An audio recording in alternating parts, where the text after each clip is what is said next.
Apakah slide-nya udah berpindah? Sudah, Oke. Pak. Ampun, Pak. Sudah, Pak. Sudah bisa, Pak. Oke. Sudah bisa. Oke. Hari ini kita akan membahas mengenai yang pertama adalah bagaimana peran daripada si hewan itu di dalam riset. Nah, kalau kalian lihat di gambar ini kira-kira apa nih? Biasanya yang sering dipakai Mencit. ya mencit atau tikus. Kira-kira kenapa si mencit atau tikus ini dijadikan sebagai model yang umum digunakan dalam penelitian hewan? Ada yang tahu? Saya, Pak, karena banyak memiliki kesamaan gen dan fisiologi yang sama dengan manusia. Betul. Jadi yang pertama adalah walaupun kita lihat mereka ini berbeda nih secara bentuk dan secara ukuran, tapi sebenarnya mereka memiliki beberapa kesamaan daripada genetik dan juga dari fisiknya. Nah, kenapa kita membutuhkan si hewan ini untuk digunakan dalam penelitian? Yang paling umum adalah untuk mencegah kita sendiri manusia untuk menderita. Jadi biarlah ibarat kasarnya si hewan yang dijadikan percobaan agar apa yang kita ingin tahu, apa yang ingin kita dapatkan itu bisa mengurangi penderitaan yang akan dirasakan oleh manusia. Nah, contoh-contoh beberapa hal yang sudah didapatkan dari jasa si hewan coba itu antara lain adalah vaksin polio, kemudian dialisis atau cuci darah, dan juga teknik yang digunakan dalam operasi katarak.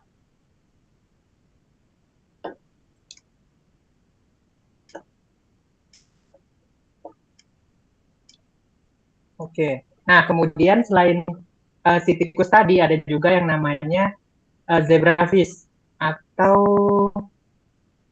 ya zebrafish. Nah, kira-kira kenapa zebrafish ini digunakan sebagai model? Nah, zebrafish itu digunakan sebagai model dalam penelitian hewan. Itu yang pertama karena dia merupakan ikan. Karena kita tahu ikan pertumbuhannya cepat dan juga selain itu untuk zebrafish dia memiliki embrio yang transparan. Nah, karena embrionya transparan, jadi kita mudah untuk mengamati perkembangan atau apa efek yang terjadi antara perlakuan yang kita berikan kepada si embrio ikan ini tadi. Terus kira-kira ada hewan lain nggak yang biasa digunakan dalam penelitian hewan atau penelitian terkait bioteknologi hewan? Ada yang bisa jawab?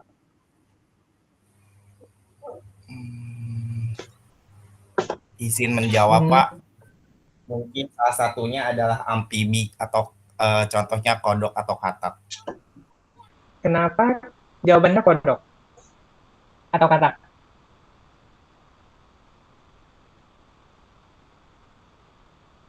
Karena pertama kali cloning hewan itu dilakukan pada katak.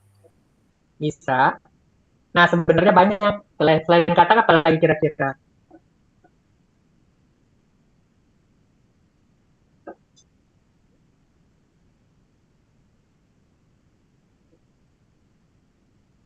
Oke, nah selain katak itu ada beberapa hewan yang sudah dicoba. Nah, ini diantaranya yang sudah dites atau digunakan, utamanya di Amerika ya. Antara lain yang pertama, ada yang namanya lalat. Lalat kita tahu biasa digunakan untuk penelitian yang terkait dengan genetika.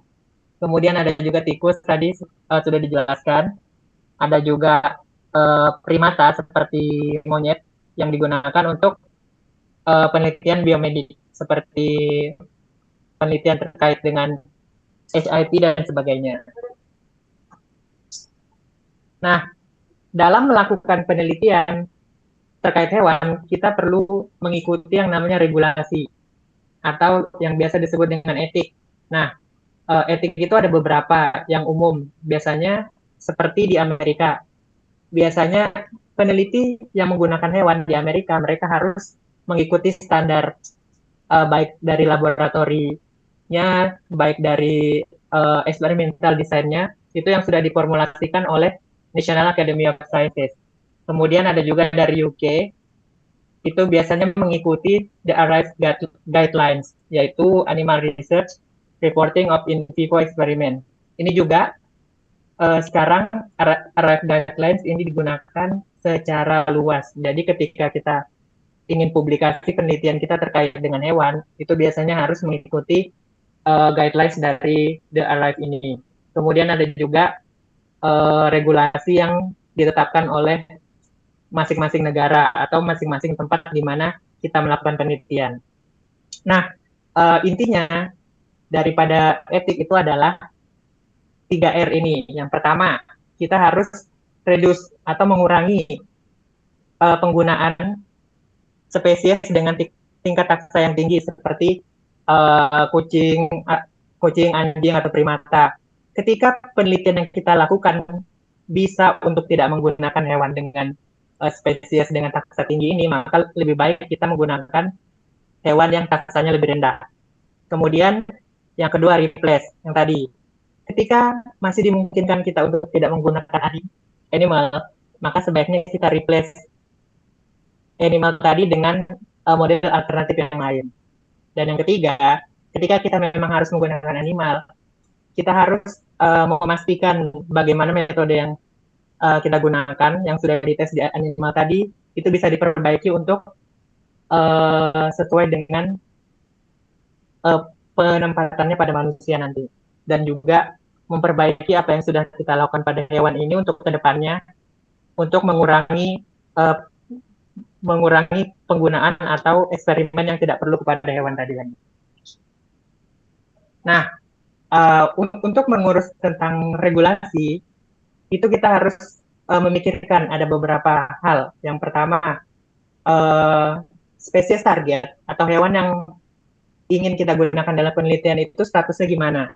Status ini maksudnya adalah status pengelompokan berdasarkan status konservasi dan sebagainya. Yang pertama, apakah hewan yang kita ingin pelajari itu merupakan hewan domestik, misalnya seperti tadi anjing, kucing, dan sebagainya. Nah, atau apakah hewan yang target kita ini merupakan hewan yang dilindungi atau hewan yang terancam.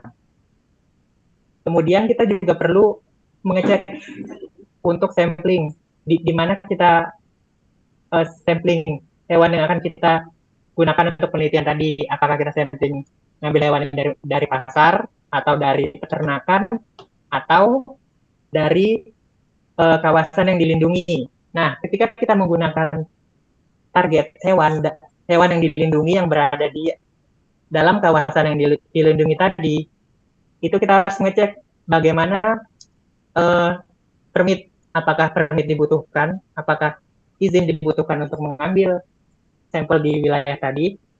Permit itu ada macam-macam, misalnya untuk di Indonesia sendiri ada domestic transfer permit atau yang kita kenal dengan SATS-DN, Surat Angkut Tumbuhan dan Hewan Dalam Negeri.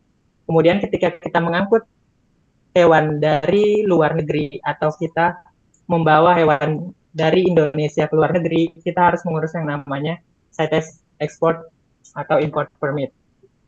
Nah, biasanya permit tadi, contohnya seperti ini adalah SATS-DN.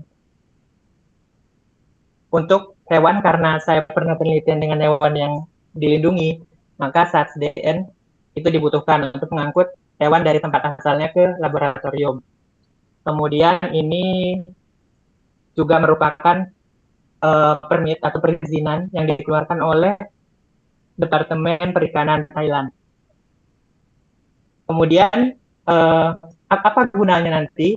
Nah, biasanya nomor izin yang ini itu dibutuhkan ketika kita ingin mempublikasikan hasil penelitian kita. Jadi contohnya di dalam paper itu nanti harus ditulis misalnya pengambilan sampel ini sudah mengikuti peraturan dari Kementerian Lingkungan Hidup dan Kehutanan dan sebagainya dengan nomor permit segini, atau telah disetujui oleh Departemen of something dengan nomor persetujuan seperti ini. Nah, selain izin pengambilan sampel, kemudian kita juga perlu yang namanya izin untuk eksperimental design tadi. Jadi bagaimana kita mendesain penelitian yang akan kita lakukan. Nah, biasanya experimental design itu kembali kepada prinsip animal welfare. Jadi bagaimana kita memperlakukan si hewan tadi yang akan dijadikan percobaan dengan baik. Nah, kemudian bagaimana si penelitian kita yang menggunakan hewan tadi bisa dimonitor. Apakah kita perlu pengajuan kepada reviewer nasional dalam tingkat nasional atau cukup di dalam tingkat institusional saja. Nah, jadi ini contohnya animal ethics yang dikeluarkan oleh institusional. Jadi sama seperti yang sebelumnya tadi, yang kita butuhkan adalah nomor dari etik yang dikeluarkan oleh institut. Nah, biasanya pemberian nomor ini disertai dengan sertifikat. Jadi di sertifikat itu nanti ada keterangan judul penelitiannya apa, kemudian siapa yang bertanggung jawab, dan juga afiliasinya ada di mana. Nah, nomor ini juga nanti perlu dimasukkan ke dalam publikasi ketika kita ingin mempublikasikan hasil penelitian kita. Nah, dalam proses review itu juga kadang kita harus memperbaiki. Karena untuk mengurus izin kita harus mensubmit proposal, kemudian nanti akan ditelaah oleh board daripada institut. Nah, dari institut akan melihat apakah desain yang kita buat, apakah penggunaan sampel, cara bagaimana kita menghandling si hewan tadi udah sesuai atau belum. Kalau belum, mereka akan mengembalikan dan bilang, ini harus diperbaiki. Kemudian kita harus mensubmit kembali. Sampai nanti akhirnya mereka menyetujui dan nomor animal etiknya bisa keluar dan kita bisa mulai untuk melakukan penelitian tadi. Nah, kemudian kita lanjut ke teknik apa nih yang umum di dalam bioteknologi hewan. Yang pertama ada cloning. Kira-kira cloning itu apa sih? Ada yang bisa jawab?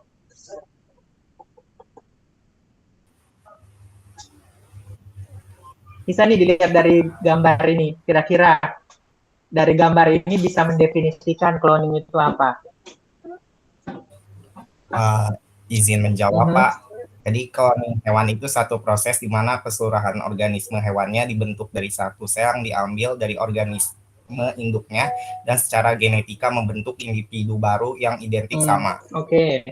Nah, jadi inti daripada cloning itu sendiri adalah membuat kopian atau membuat anakan yang identik dengan induknya tanpa melalui proses reproduksi.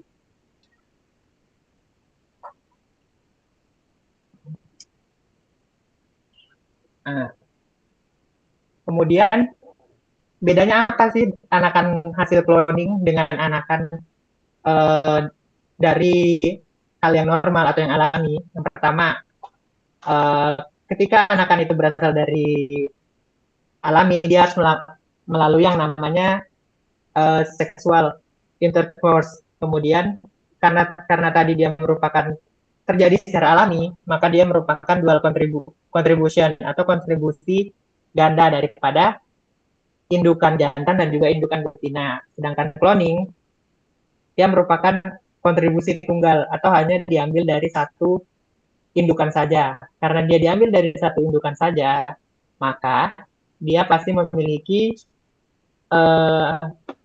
genetik programming yang sama, persis sama dengan induknya. Nah, kenapa sih kita harus capek-capek melakukan cloning? Karena cloning ini bermanfaat dalam penelitian. Yang pertama, karena tadi si cloning ini memberikan kopi yang identik, maka hasil perbanyakan individu yang dihasilkan itu juga akan memiliki genetik yang sama. Karena genetiknya sama, maka itu akan mengeliminasi atau mengurangi efek daripada faktor yang tidak diinginkan yang terjadi karena perbedaan genetik antar individu. Nah, karena dia tadi sama, itu juga memberikan gambaran yang lebih jelas mengenai bagaimana perkembangan, kemudian penuaan, dan juga bagaimana penyakit itu dapat berkembang. Hasil cloning yang paling terkenal yang kita tahu itu adalah si Dolly. Kira-kira bagaimana kita menciptakan si Dolly ini? Atau bagaimana si pencipta Dolly ini bisa berhasil menciptakan si domba Dolly ini menjadi hidup? Nah, yang pertama, walaupun tadi kita bilang cloning adalah kontribusi dari satu, tapi dalam kasus Dolly ini kontribusi dari dua. Nah, yang pertama adalah dari si domba yang berwajah hitam. Ini berkontribusi dalam pemberian sel telur. Kemudian sel telurnya diambil dari si domba berwajah hitam ini. Kemudian nukleusnya dihilangkan. Kemudian kontribusi dari satu individu yang lain, yaitu adalah domba dengan berwajah putih, kemudian diambil sel yang diambil dari kelenjar susunya. Diambil, kemudian diambil inti selnya, kemudian digabungkan antara sel telur yang sudah dihilangkan intinya, kemudian digabung dengan inti sel daripada sel kelenjar susu dari domba ini, kemudian digabung, setelahnya dikembangkan menjadi embrio, kemudian dia ditransplantasikan atau dimasukkan ke dalam rahim si domba berwajah hitam. Kemudian setelah beberapa waktu lahirlah si Dolly. Kira-kira ada yang tahu kenapa si Dolly nggak berwajah hitam?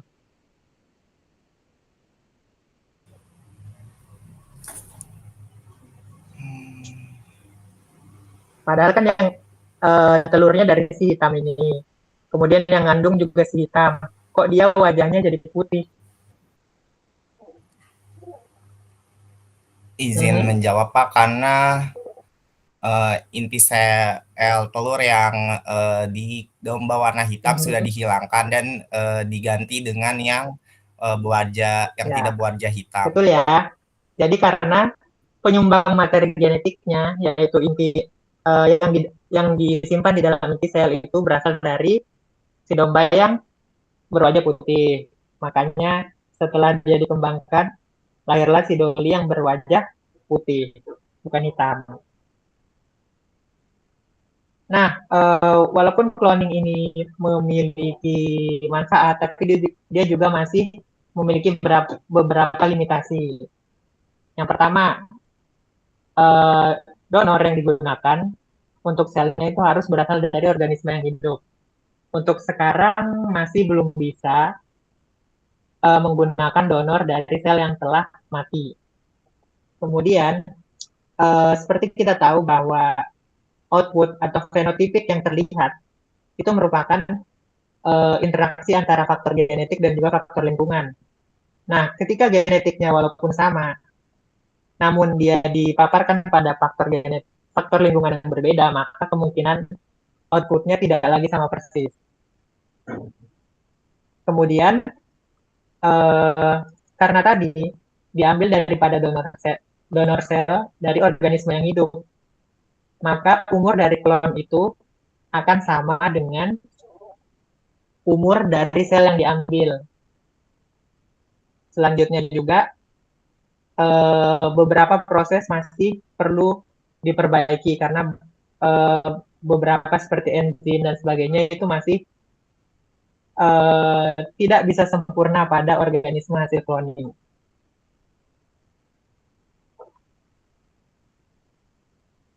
Nah, selain cloning ada juga teknologi yang dikenal sebagai teknologi hewan transgenik. Jadi apa itu transgenik? Itu adalah bagaimana si hewan tadi itu dipaparkan atau diberikan materi genetik baru yang bukan daripada dirinya sendiri. yang ketika sudah dimasukkan materi genetik baru, dia akan mengekspresikan materi genetik baru tadi. Yang pertama, bagaimana kita melakukan? Yang pertama bisa difasilitasi oleh si yang namanya retrovirus mediated transgenic. Jadi transgenik yang dimediasi oleh retrovirus. Nah, bagaimana kerja si retrovirus bisa memasukkan materi genetik baru ke dalam si hewan? Jadi secara umum, si hewan dalam hal ini contohnya adalah tikus. Jadi embrio si tikus akan diinfeksi dengan retrovirus sebelum embrio itu diimplantasikan ke dalam rahim.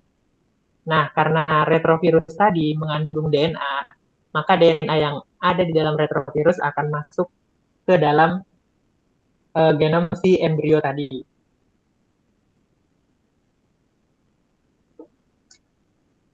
Nah, untuk lebih jelasnya bisa dilihat di gambar ini. Nah, jadi ini merupakan gen of interest atau gen yang mengandung sifat tertentu yang ingin kita ekspresikan atau yang ingin kita berikan di hewan tadi. Gen yang ingin kita ekspresikan, kemudian kita masukkan ke dalam genom si virus. Nah, ini merupakan struktur daripada genom si retrovirus tadi. Dari sini kita masukkan gen tadi, kita sisipkan ke dalam genomnya si virus. Nah, ketika kita sudah masukkan gen of interest kita ke genomnya si virus, maka gennya virus sudah bertambah dengan gen yang kita masukkan tadi. Kemudian, virus akan kita infeksikan ke dalam hal ini embrio tadi. Kemudian karena si virus tadi membawa gen dan dia menginfeksi, maka gen yang ada di virus yang sudah ditambahkan dengan gen of interest kita akan masuk ke dalam gen hewan tadi. Kemudian karena sudah masuk, dia akan membentuk virus-virus baru yang berisi dengan apa namanya tadi, gen of interest kita. Kemudian setelah menginfeksi, maka host genomnya akan memiliki gen, akan masuk gen of interest kita ke dalam gen si embriotikus tadi, sehingga dia akan bisa mengekspresikan protein tertentu atau produk yang kita inginkan pada tikus atau hewan yang ingin kita infeksi tadi. Sampai sini ada yang bingung?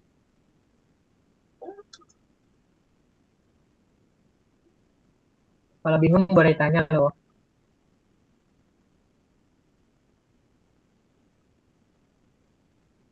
Nggak ada yang berarti ya.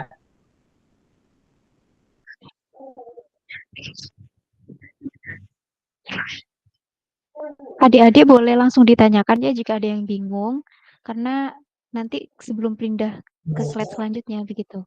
Jadi bisa langsung ditanyakan kepada Pak Budi.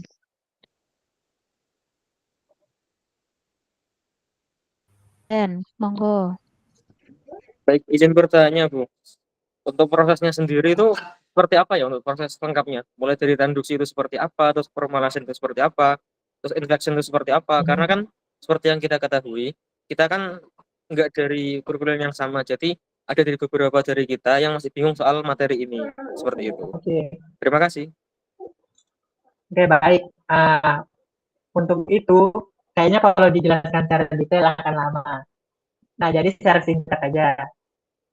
Jadi biasanya ketika kita tahu sifat apa yang ingin kita ketahui, yang ingin kita tambahkan ke dalam hewan tertentu, maka kita akan mencari urutan gen yang menyandi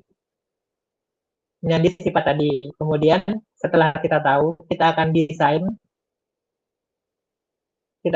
urutan tadi untuk dapat dimasukkan ke dalam gen si virus.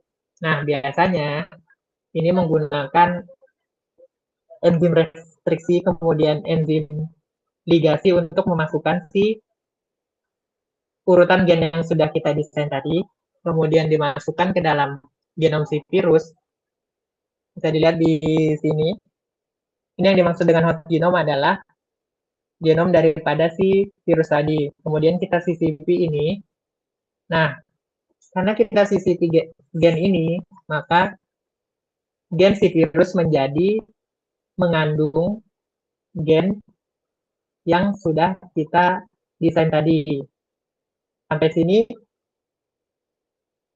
apa masih bingung? Sebelum lanjut ke tahap selanjutnya.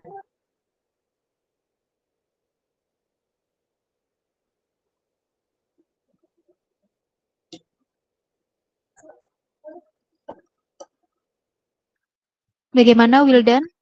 Masih bingung atau sudah jelas kira-kira? Baik, sudah jelas Oke. untuk penjelasannya. Nah, karena tadi si virus sudah mengandung genom atau gen yang kita inginkan tadi, kemudian kita lepaslah virusnya tadi untuk menginfeksi si embrio tadi. Nah, bagaimana dia menginfeksi itu sama seperti bagaimana virus menginfeksi sel pada umumnya. Nah, karena ini adalah retrovirus, maka ketika si virus ini menginfeksi sel, dia akan mengintegrasikan gen yang ada di dalam virus, yang ada di dalam dirinya tadi, ke dalam host genom, atau dalam hal ini ke dalam si tikus. Nah, karena tadi gen si virus sudah mengandung gen yang kita inginkan untuk diekspresikan di hewan, maka setelah terinfeksi gen si hewan akan disusupi dengan gen yang kita inginkan tadi. Kita lihat di sini yang berwarna merah. Nah, jadi gen si tikus sudah tersusupi gen yang kita inginkan. Karena gen tikus sudah tersusupi gen yang kita inginkan, maka ketika diekspresikan di dalam sel, dia akan bisa menghasilkan atau mengekspresikan protein atau enzim atau yang lainnya yang kita inginkan tadi di dalam selnya itu sendiri. Sampai sini masih bingung?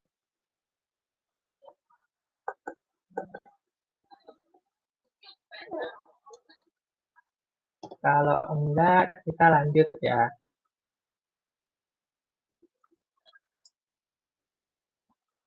Nah, selain bermanfaat, teknik ini masih memiliki beberapa limitasi. Yang pertama, ukuran daripada gen yang kita inginkan untuk dapat dimasukkan itu masih terbatas. Kemudian, karena tadi kita memasukkannya ke dalam gen virus, maka kemungkinan sekuen daripada gen virus tadi juga akan mengganggu, akan berpengaruh terhadap produk yang akan dihasilkan tadi.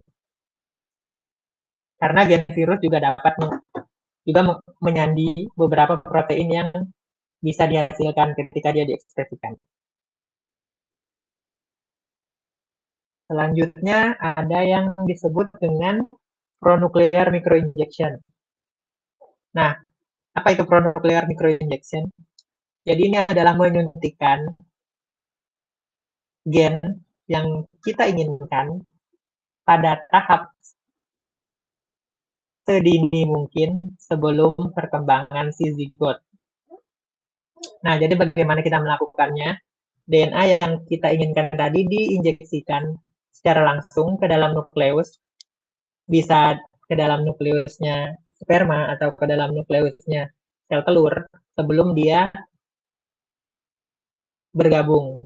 Kemudian, karena tadi kita sudah memasukkan DNA-nya tadi ke dalam entah itu sperma atau ke dalam sel telur, maka ketika dia berfusi membentuk zigot, maka DNA yang kita inginkan itu sudah akan masuk dan berintegrasi ke dalam genom zigotnya tadi. Nah, jadi ini secara lengkapnya bagaimana. Jadi misalnya ini ada sel telur nih. Kita ingin menginjeksikan DNA yang kita inginkan untuk dimasukkan. Kemudian kita masukkan secara langsung gen tadi ke dalam sel telur. Nah, setelah sel telur tadi berisi DNA yang kita inginkan, kemudian kita akan memfertilisasikan si sel telur yang sudah kita injeksi tadi dengan sperma. Setelah terjadi fertilisasi, maka kita pindahkan hasil fertilisasi tadi ke dalam host atau ke dalam rahim hewan yang kita inginkan. Misalnya dalam hal ini si tikus. Kemudian nanti karena dia sudah terintegrasikan, maka hasilnya bisa sekitar 10% sampai 30% daripada anakan si tikus tadi mengandung DNA yang kita sisipkan tadi. Bisa dilihat di sini DNA-nya dikode dengan warna biru berpilin ini. Jadi misalnya ini adalah DNA asing yang kita masukkan. Kemudian anakannya juga akan menghasilkan atau akan membawa DNA yang kita masukkan tadi. Nah, ketika kita sudah tahu anakan mana yang membawa DNA yang kita inginkan, maka untuk selanjutnya kita bisa mengembangkan atau membiarkan hanya anakan yang mengandung DNA yang kita inginkan tadi. Maka hasilnya seluruh keturunan daripada si ini akan menghasilkan DNA yang kita inginkan. Sampai sini ada yang mau ditanyakan?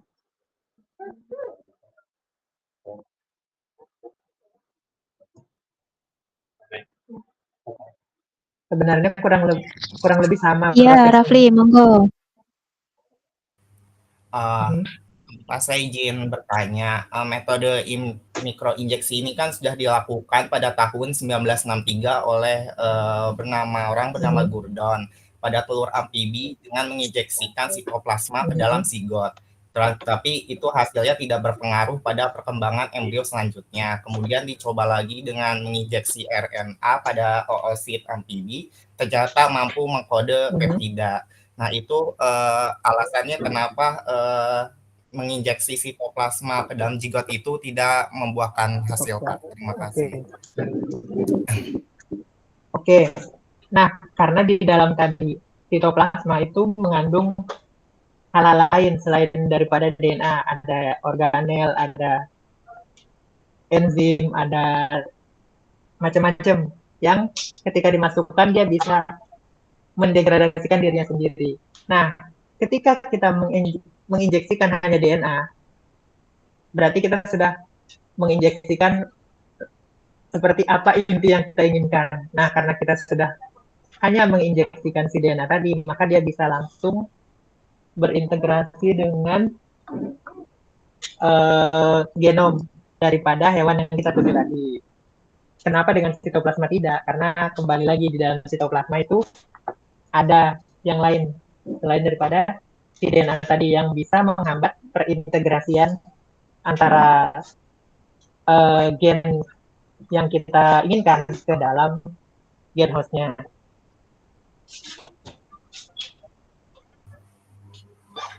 Sampai sini? Apa Mas bingung? Baik, Pak, sudah terjawab. Terima kasih, Pak, atas jawabannya. Nah, sebenarnya tekniknya kurang lebih sama, hanya bedanya bagaimana cara memasukkan si DNA asing tadi ke dalam individu. Selanjutnya, ada embryonic stem cell method. Nah, jadi untuk teknik ini, dia akan mengkoleksi atau mengambil stem cell, embryonic stem cell daripada bagian dalam si blastosis.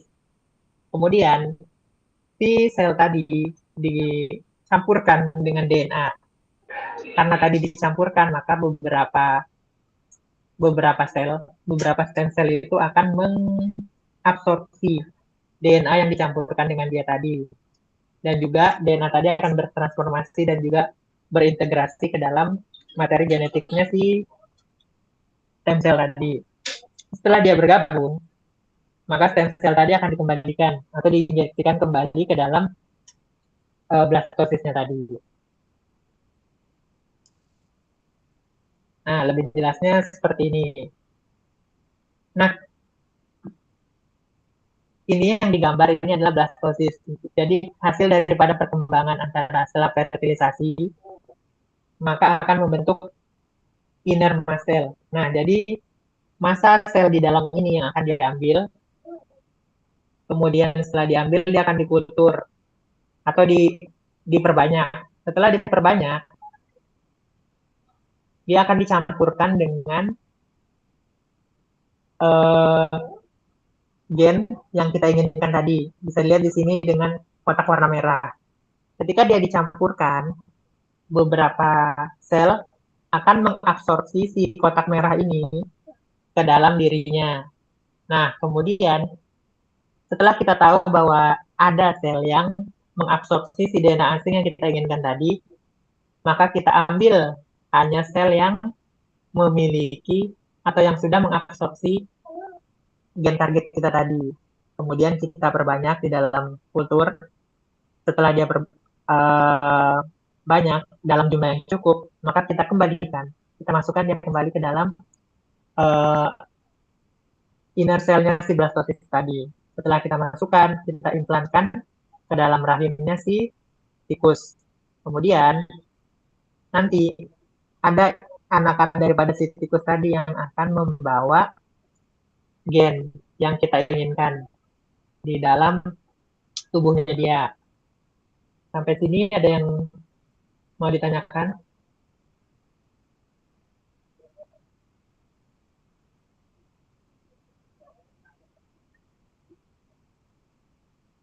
Kalau tidak, lanjut ya.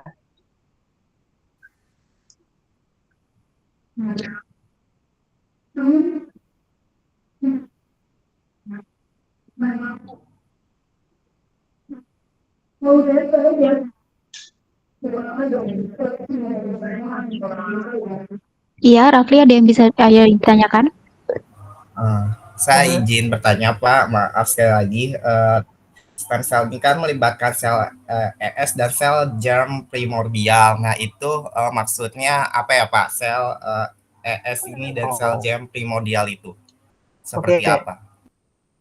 Maksudnya sel primordial itu adalah sel yang akan nantinya, yang dia masih sel biasa, yang nantinya ketika dia di perkembangan selanjutnya dia bisa membentuk berbagai organ daripada si individunya tadi. Nah, dalam tahap ini kalau di sini si blastosis tadi ini disebut dengan primordial cell karena dia selnya masih sel yang belum terdiferensiasi. Apa menjawab? Nah, sudah Pak, terima kasih.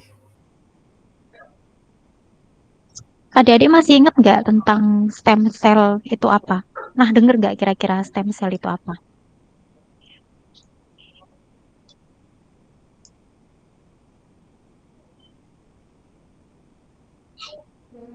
Kelas A di minggu lalu sudah dapat nih stem cell. Kira-kira apa? Ada yang masih ingat nggak stem cell itu apa?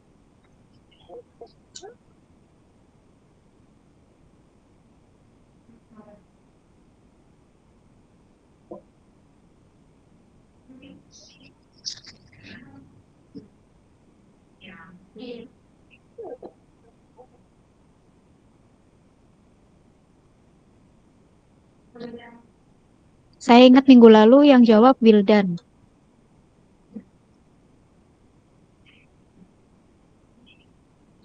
Mungkin masih ada yang Baik, bingung. bagaimana Bu? Stem cell itu apa?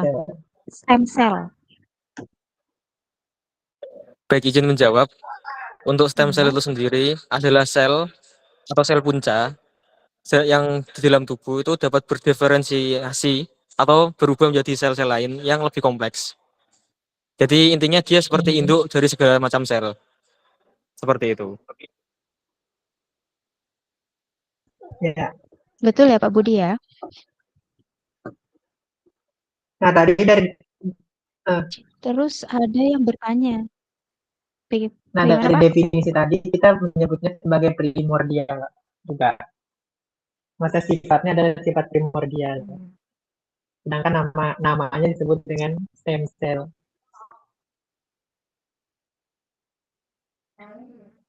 Oke.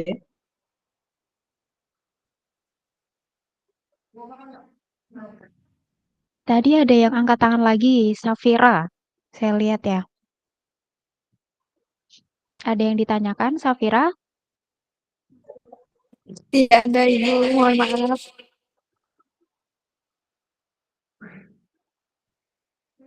Tidak ada?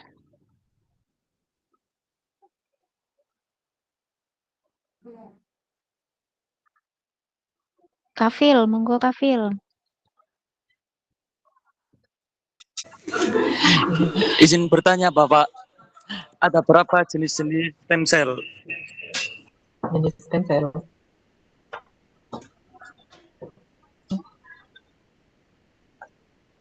Bentar. Kalau itu saya kurang hafal ya.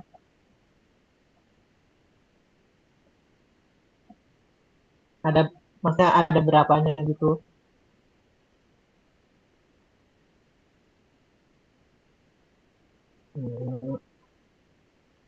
Kalau nggak salah ada berapa?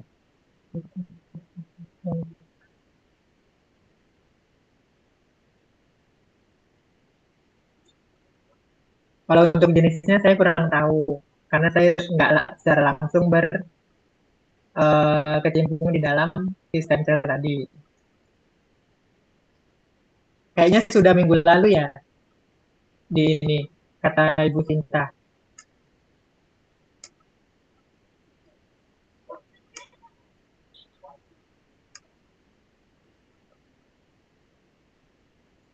Iya, minggu lalu sudah ada pelajaran tentang stem cell.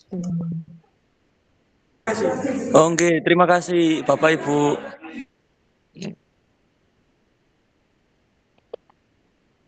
Boleh dilanjut? Nah, yang ketiga itu adalah sperm mediated transfer. Jadi dalam teknik ini kita menggunakan semacam linker protein atau protein yang bisa attach ke si sperma tadi untuk membawa di DNA. Nah, ketika si sperma yang sudah di attach dengan DNA tertentu tadi difertilisasikan dengan sel telur, itu akan membawa serta si DNA yang di attach tadi ke dalam zigotnya tadi. Untuk lebih jelasnya bisa dilihat di gambar ini. Nah, dalam hal ini dia menggunakan protein yang sudah diberi dengan Fe3O4. Nah, kemudian ini ada DNA yang sudah atau DNA yang ingin kita masukkan ke dalam si embrio tadi. Kemudian kita campurkan ini, kemudian kita attach ke spermanya si tikus.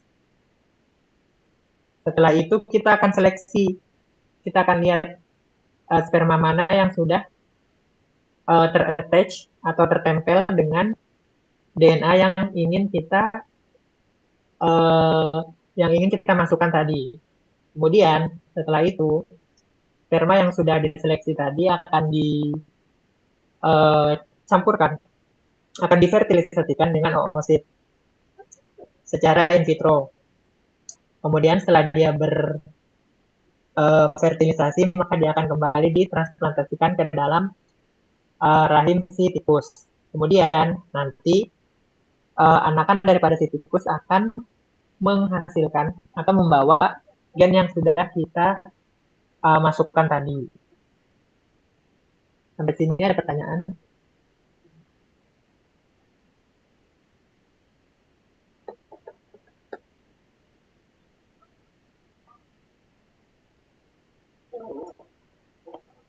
Kalau nggak ada, terus bedanya ini sama yang sebelumnya tadi apa yang mikro injeksi itu? Kira-kira ada yang tahu bedanya sama mikro injeksi?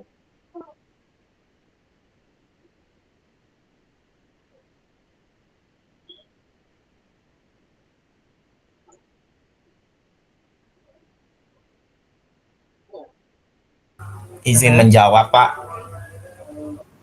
Mikroagensi DNA itu dilakukan dengan cara injeksi secara langsung. Tapi kalau sperm mediated transfer ini dia tidak secara langsung, jadi harus dipisahkan terlebih dahulu dengan magnet. Arahnya arahnya sudah betul, tapi DNA-nya. bukan dipisahkan. Kalau si sperm mediated transfer ini ibaratnya kita cuma nempelkan si DNA-nya tadi ke spermanya.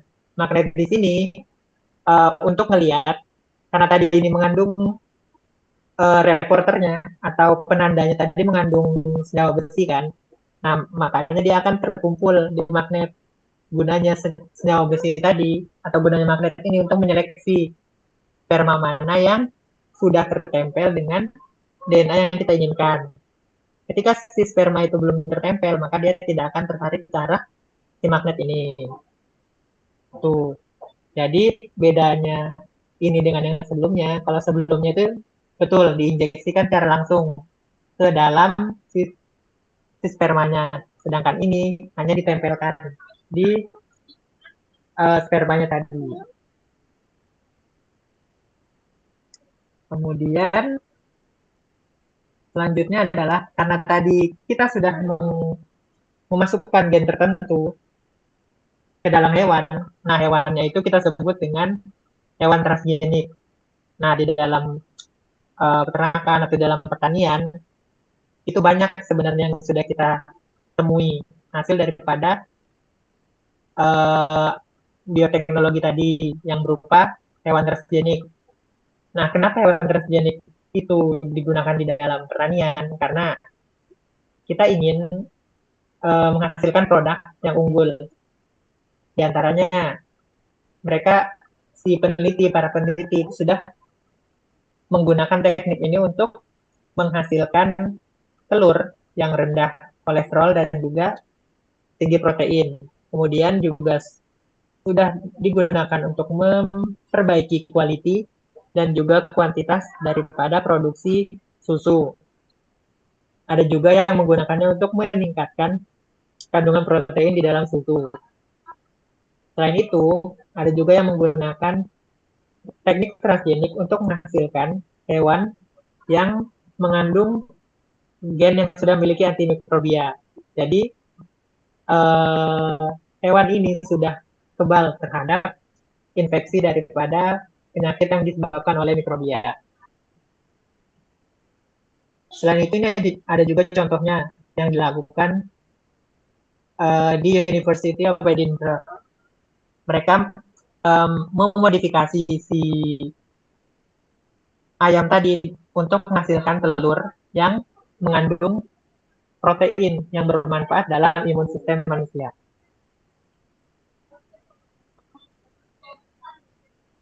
Nah, selain itu ada juga yang tadi bagaimana mereka memperbaiki kualitas dari sapi. Karena kita tahu susu daripada sapi itu mengandung alergen biasanya untuk beberapa orang ada yang mengalami yang namanya lactose intolerant. Nah, jadi bagaimana mereka mengembangkan sapi yang menghasilkan susu yang rendah laktos. Jadi yang pertama, sama seperti sebelumnya, mereka akan mencari gen apa yang bertanggung jawab terhadap laktos tadi. Kemudian mereka akan mengintegrasikannya ke dalam sel. Kemudian sel tadi diperbanyak, kemudian diambil daripada inti selnya. Setelah itu ditransfer inti selnya tadi ke dalam si sapi. Karena si sapi sudah mengandung inti sel yang sudah dimodifikasi, maka si sapinya nanti akan menghasilkan susu yang rendah laktos. Kemudian saya lihat di gambar B, ini adalah struktur daripada genom daripada si sapi. Nah, biasanya si laktosa itu, ini bagaimana mereka mendesain daripada si gen yang mereka inginkan. Nah, laktos itu biasanya utamanya di kode pada ekson 1. Nah, pada ekson 1 itu namanya bagian VOKL. Nah, di sini ketika bagian yang berwarna biru ini hilang, maka si sapi akan menghasilkan susu yang rendah laktos. Kemudian karena mereka menggunakan teknik tadi, mereka tes sapi yang sudah berhasil dimasukkan inti nukleus atau inti sel yang mengandung daripada gen yang diinginkan tadi, gen yang sudah dimodifikasi tadi. Kemudian setelah mereka cek, ternyata hasilnya si yang berwarna biru ini sudah tidak ada atau sudah hilang daripada gen si sapi. Karena dia sudah hilang, maka sapinya tadi merupakan sapi yang menghasilkan susu dengan kandungan laktos yang rendah atau bahkan tidak ada. Sampai sini ada yang mau ditanyakan?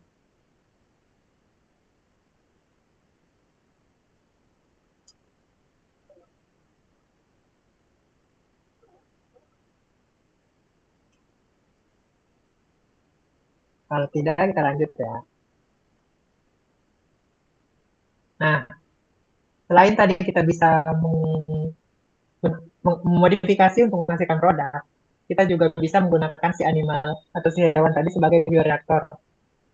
Jadi bagaimana si animal tadi kita gunakan sebagai bioreaktor untuk menghasilkan produk atau menghasilkan protein yang kita inginkan. Jadi bagaimana kita bisa menghasilkan atau membuat si hewan tadi sebagai bioreaktor? Yang pertama, kita harus mencari gen apa yang menyandi protein yang kita inginkan. Kemudian gen tadi kita masukkan ke dalam sel target. Kemudian kita cloning selnya, kemudian kita implan ke dalam rahim, kemudian si sel tadi kita perbanyak. Nah, kemudian sel yang tadi sudah kita implan, kita rawat dan juga hasilkan sebagai individu baru. Nah, kemudian setelah dia menjadi individu baru tadi, individu yang sudah terbentuk tadi maka akan menghasilkan bisa berupa susu atau menghasilkan telur yang mengandung protein yang kita butuhkan karena dia sudah mengandung gen yang kita masukkan tadi. Nah, si hewan sebagai bioreaktor ini juga sudah digunakan dalam produksi monoklonal antibody. Jadi untuk menghasilkan antibody yang sifatnya sama semuanya. Nah, bagaimana mereka melakukan ini? Yang pertama,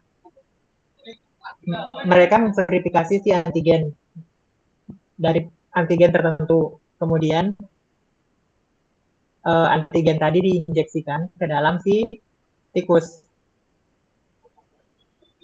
Nah, karena antigen tadi diinjeksikan, maka dia akan berfungsi dengan sel di dalam si tikus tadi. Karena dia sudah berfungsi, maka sel tikus tadi akan bereaksi dan menghasilkan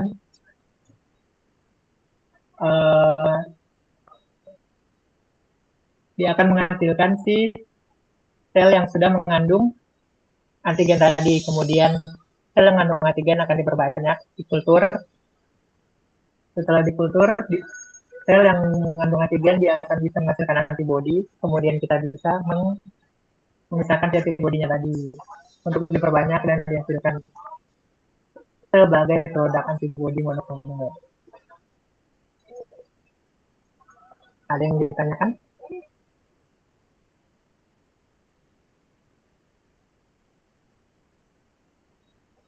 Tidak, lanjut ya.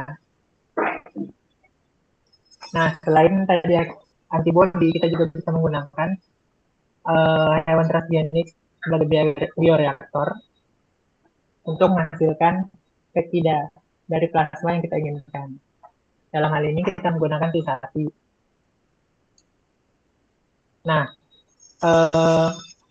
di sini si sapi kita masukkan kromosom buatan, kemudian kita knock out atau kita hilangkan imun gen yang ada di dalam si sapi. Setelah imun gen yang kita hilangkan, maka kita masukkan kromosom buatan tadi ke dalam sel si sapi, kemudian kita kembangkan dia dengan cloning, maka akan menghasilkan hasil sapi yang memiliki atau yang dapat mengekspresikan imun gen yang ada pada manusia, tidak lagi imun gen yang ada pada sapi. Kemudian kita bisa perbanyak si sapi tadi kita bisa proses dengan imunisasi. Setelah itu ketika dia diimunisasi dan menghasilkan serum, kita akan bisa ambil serumnya, kemudian dipurifikasi, dan juga kita bisa mengambil antibodi yang sudah dihasilkan, yang sudah terekspresi di dalam sisa tadi. Selanjutnya ada juga yang sedang ramai belakangan ini, yaitu adalah gene editing teknologi. Nah, gene editing ini diambil daripada mekanisme pertahanan diri daripada si bakteri yang kita kenal sebagai cluster regularly interspersed short palindromic repeat atau CRISPR. Nah, CRISPR ini akan memungkinkan untuk pengenalan sekuen tertentu di dalam genom. Ketika dia mengenali sekuen itu, dia akan melihat sekuen tersebut yang bisa digunakan sebagai tempat perkenalan atau tempat penanda untuk si Cas memotong atau membuang daerah yang sudah berlipat tadi. Makanya sistem ini disebut dengan CRISPR-Cas. Nah, contoh teknik CRISPR-Cas adalah bagaimana memproduksi pankreas daripada manusia di dalam tubuh babi. Nah, jadi di dalam genom, di dalam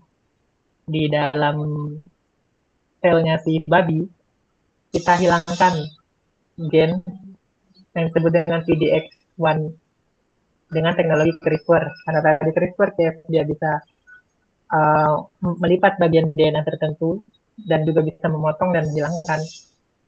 Maka kita hilangkan bagian daripada gen ini, kemudian kita masukkan PDX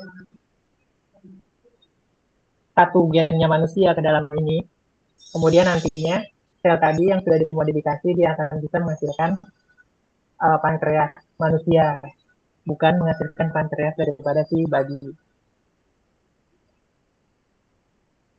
Ada yang ditanyakan ada di sini?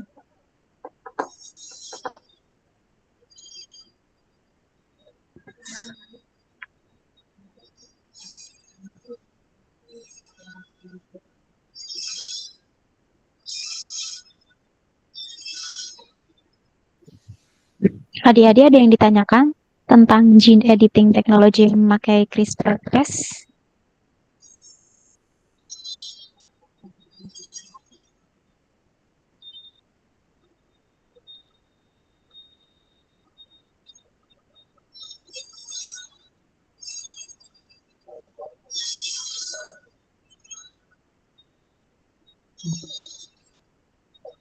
Oh, nggak ada, lanjut ya.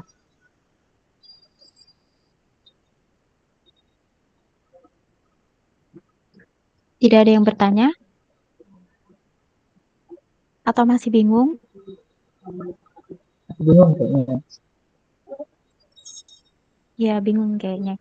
Karena mungkin mereka bertanya-tanya, kenapa Pak kok ada banyak sekali ya cara-caranya, ternyata ada cloning, kemudian ada transgenik, embryonic stem cell. Sebenarnya tujuannya untuk apa sih Pak sebenarnya dari semua metode tadi itu secara keseluruhan? Nah, tujuannya seperti kita bisa lihat tadi, persamaannya adalah memasukkan gen yang kita inginkan ke dalam organisme lain.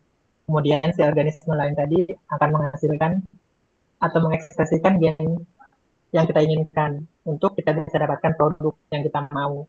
Bisa tadi berupa antibodi, bisa berupa susu, bisa berupa hewan yang kebal terhadap penyakit gitu.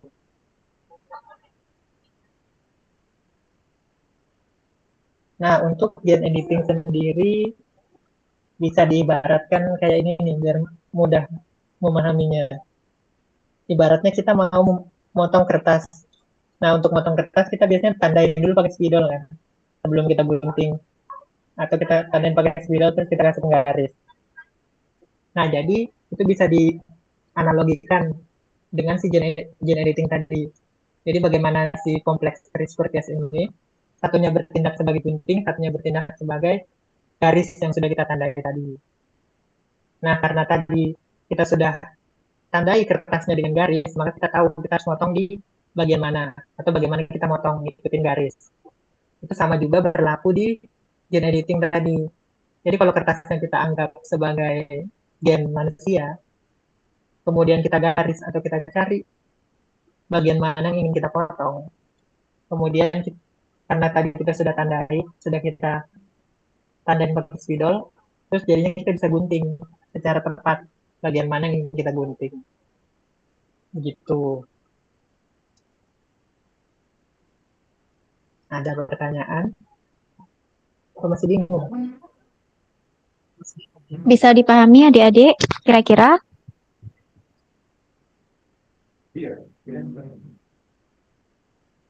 Mumpung ada pakarnya nih bisa langsung tanya gitu ya, apa yang dibingungkan gitu. Rafli, ada yang ditanyakan?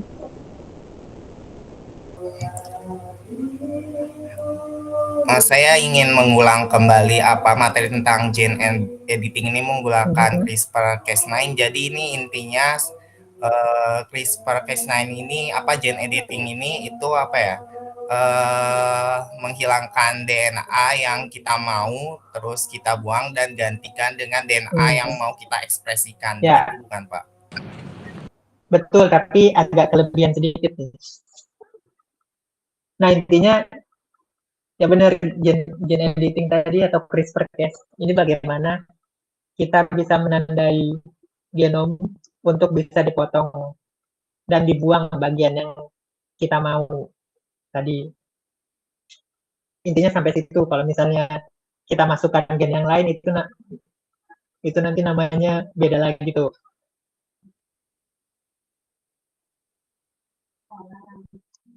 Apakah CRISPR-Cas itu bisa untuk memotong atau menggunting gen-gen spesifik atau untuk keseluruhan, Pak? Apakah secara general atau dia spesifik pada gen tertentu saja? Jadi untuk CRISPR-Cas biasanya dia di guide atau ada pemandunya yang berupa RNA. RNA guide-nya itu kita desain. Dari mana kita desain?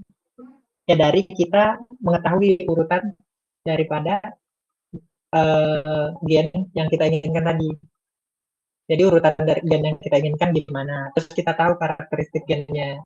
Kemudian kita desainlah ibaratnya penanda untuk buat si CRISPR. Dan Cas ini bisa memotong di tempat yang tepat, tidak memotong di tempat yang lain.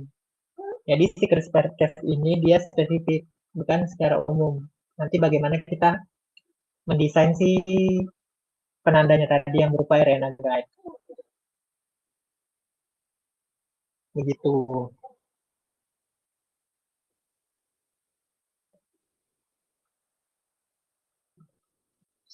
Gimana adik-adik? Masih bingung? Berat sekali sepertinya ya hari ini pembahasannya tentang animal biotechnology ini ya. Nanti mungkin ada contoh di belakang lebih membantu untuk memahami. Kalau gitu kita lanjut ya. Oke. Nah, bioteknologi hewan itu juga selain tadi perkembangannya sudah sangat pesat, kita juga masih menghadapi tantangan. Apa saja tantangan yang kita hadapi? Yang pertama tadi etik. Bagaimana apakah yang kita lakukan ini sesuai dengan animal welfare? Jadi apakah yang kita lakukan ini lebih banyak efek buruknya daripada efek baiknya? Kemudian bagaimana tadi dari semuanya kita harus mengetahui urutan genomnya dulu atau urutan gennya dulu. Nah, apakah fasilitas yang kita punya udah memadai untuk menyimpan data yang besar dan banyak, dan bagaimana kita bisa akses dengan mudah, itu juga masih menjadi tantangan. Kemudian bagaimana acceptance atau penerimaan publik, karena kan biasanya ada yang bilang hewan transgenik atau produk dari transgenik itu tidak baik karena dia bla bla bla bla. Nah, itu juga yang harus kita hadapi masih. Kemudian ada lagi bagaimana gen yang kita masukkan tadi, apakah dia hanya berhenti di hewan yang kita masukkan tadi, apakah ada kemungkinan dia akan bisa berpindah ke hewan yang lain atau ke organisme yang lain. Terus apakah dengan pemasukan gen tadi akan mengancam biodiversitas? Apakah membuat hewan uji coba tadi ketika dia lepas secara tidak sengaja akan menjadi invasif dan sebagainya? Itu juga masih menjadi tantangan yang harus dihadapi. Kemudian bagaimana fasilitas tadi, kayak fasilitas laboratorium, kemudian bagaimana metode apa yang tepat yang bisa kita gunakan. Nah, kira-kira di Indonesia sendiri apa nih tantangannya? Apa lebih sedikit tantangannya atau lebih banyak nih daripada yang sudah ditulis di sini?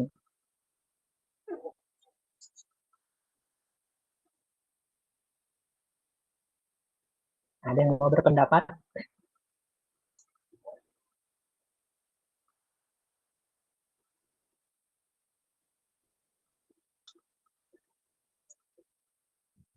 Sepertinya di Indonesia tantangannya lebih besar Betul. dibanding negara lain. Seperti itu. Apa kira-kira yang paling utama?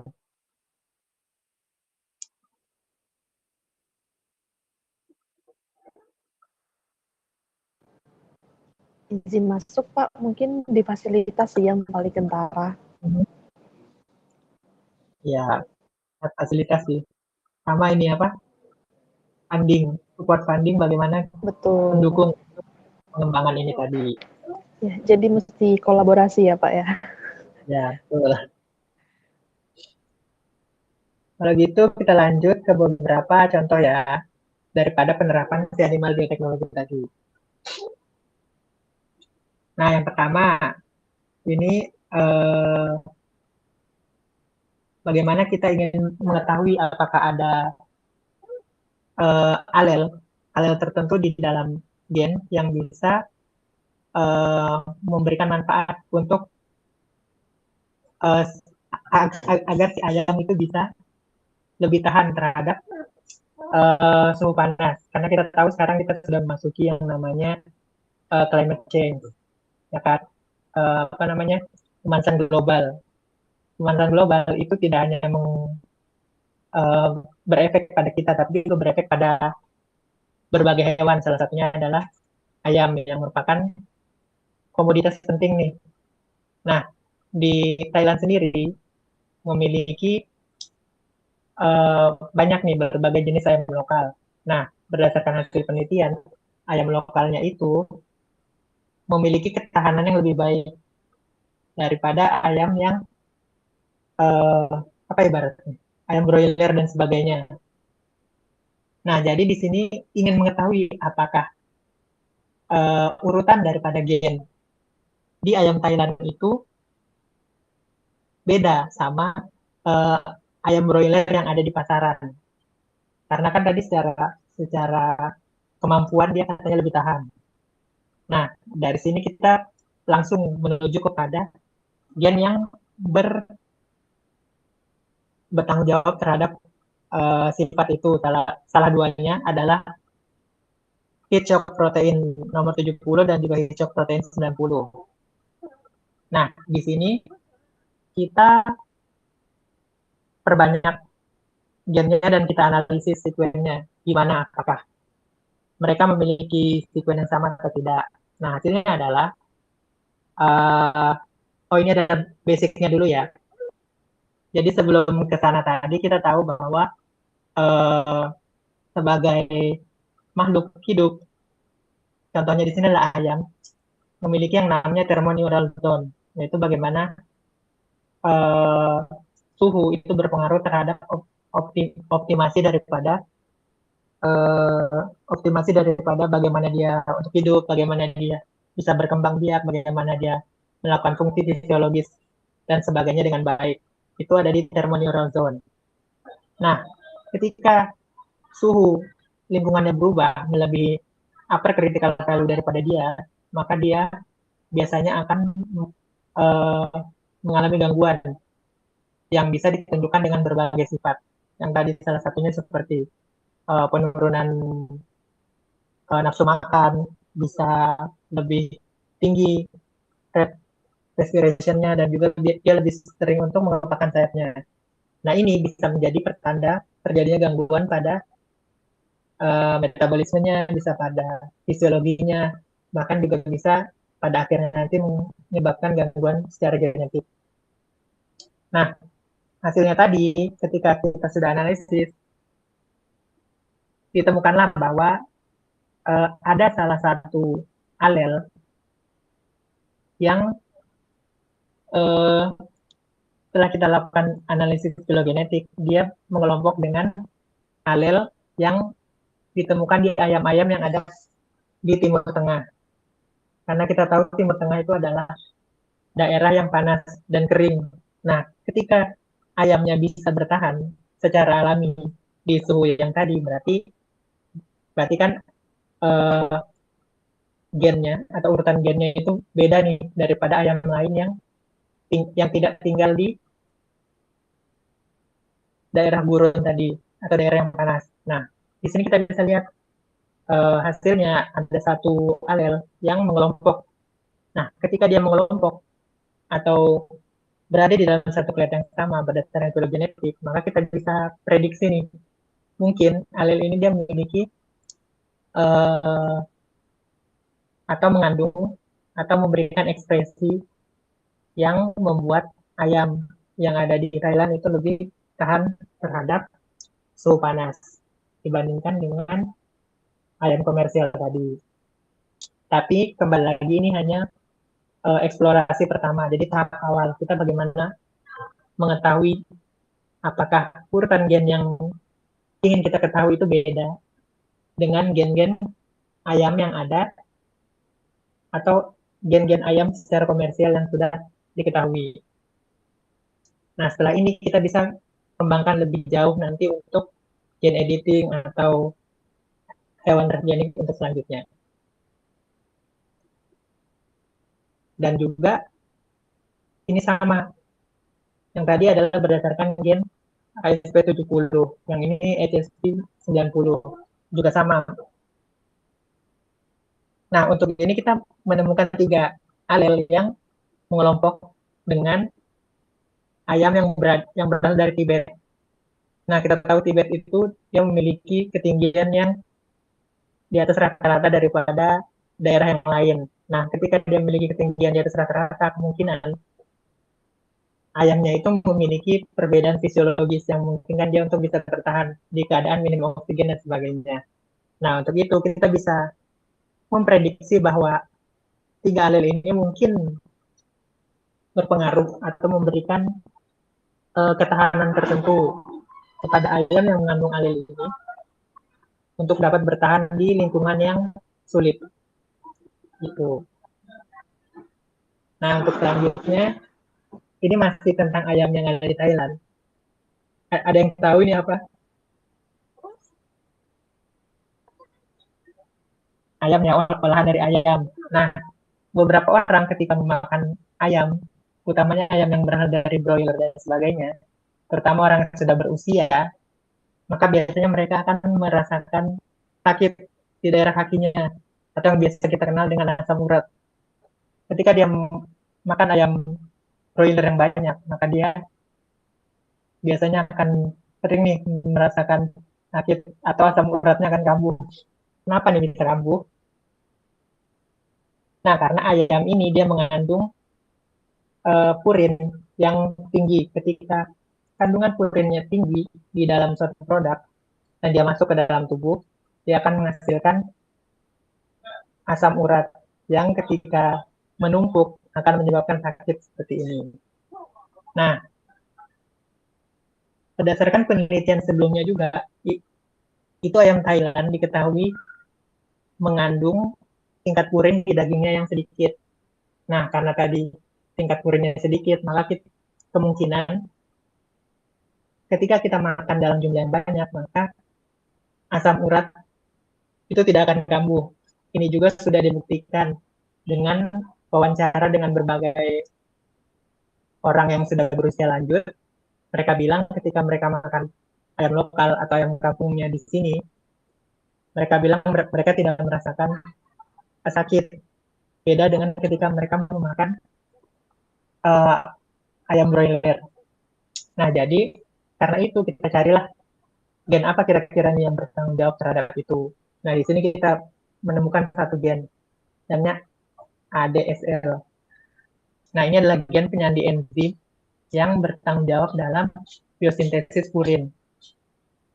Nah, ketika kita sudah dapat gennya, nah, kita ingin tahu apakah gen ini, alel dari gen ini di ayam Thailand itu beda, atau dia punya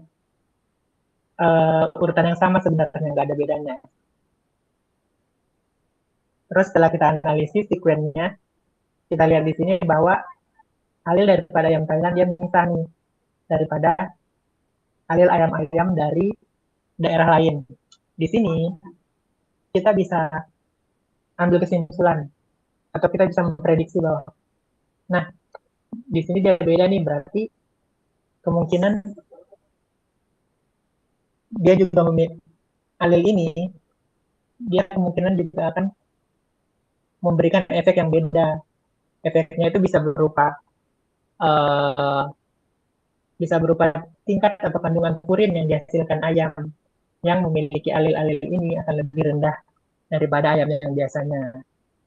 Sehingga ketika orang yang sudah berumur tadi makan, ayam lokal itu tidak akan merasa kesakitan. Nah, ini juga kembali lagi adalah tahapan awal bagaimana kita mencari gene of interest yang nanti selanjutnya bisa kita isolasi dan bisa kita masukkan ke dalam ayam yang lain untuk dikembangkan sebagai hewan transgenik yang menghasilkan misalnya ayam rendah purin dan sebagainya. Kemudian contoh lagi nih yang lagi hype, yang lagi booming yang kita dengar akhir-akhir ini. Ada yang dengar nggak akhir-akhir ini ada berita nih bahwa sekarang HIV sudah berhasil disembuhkan atau kemungkinan obat dari HIV sudah ditemukan karena adanya si CRISPR-Cas ini. Nah, kok bisa nih si CRISPR-Cas tadi itu bisa membantu dalam penyembuhan HIV? Ada yang tahu kira-kira kenapa?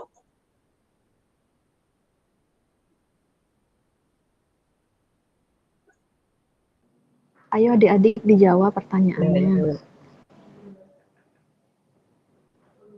Ini ada 43 orang, 3 mungkin sama 4 orang ya. Apa kita sama pemateri, berarti ada yang tidak hadir.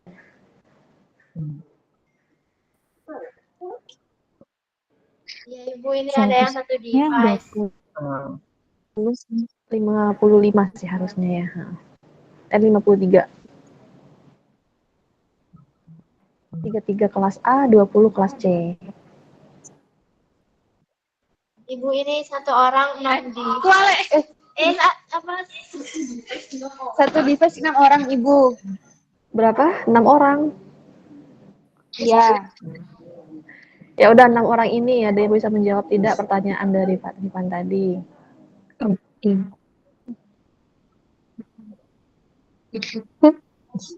Iya. Ayo ada yang bisa. Ini kan tadi CRISPR nih, udah disebut nih CRISPR. Apa fungsinya si CRISPR tadi?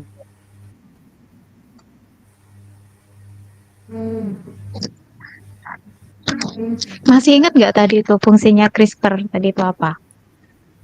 Izin menjawab Pak, CRISPR gunanya fungsinya untuk memotong DNA Oke. yang sudah ditandai. Nah, kira-kira kalau kita kaitkan dengan HIV, apa ya kaitannya?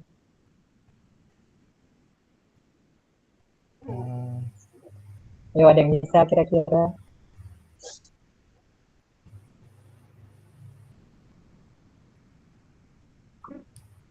Sambil searching nggak apa-apa deh, ini tidak dilarang. Jadi pergunakan device kalian dengan sebaik mungkin gitu, mencari informasi sebanyak-banyaknya. Kenapa ya kira-kira CRISPR-Cas ini kok bisa nge-remove virus HIV? Gitu.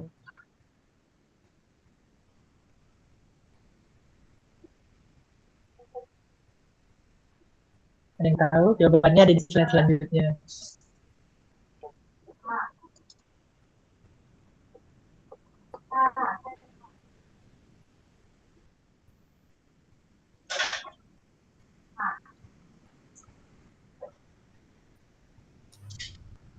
Rafli mau menjawab?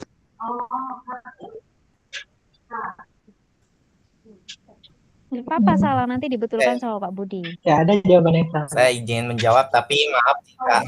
jika salah karena ini menurut pemahaman saya. Silakan.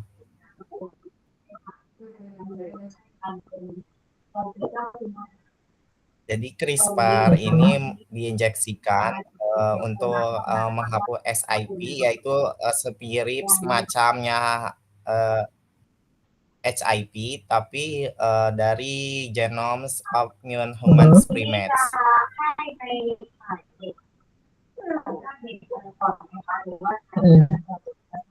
Itu benar berdasarkan ini, berdasarkan ini HIV. Karena kalau kita lihat kembali HIV itu juga asalnya daripada perkembangan SIV atau simbangsa immunodeficiency virus. Nah, untuk lebih jelasnya gimana kok dia bisa nih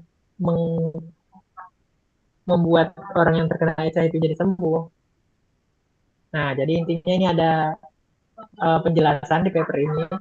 Jadi bagaimana dia menghilangkan HIV dari DNA dengan menggunakan si CRISPR-Cas-nya tadi.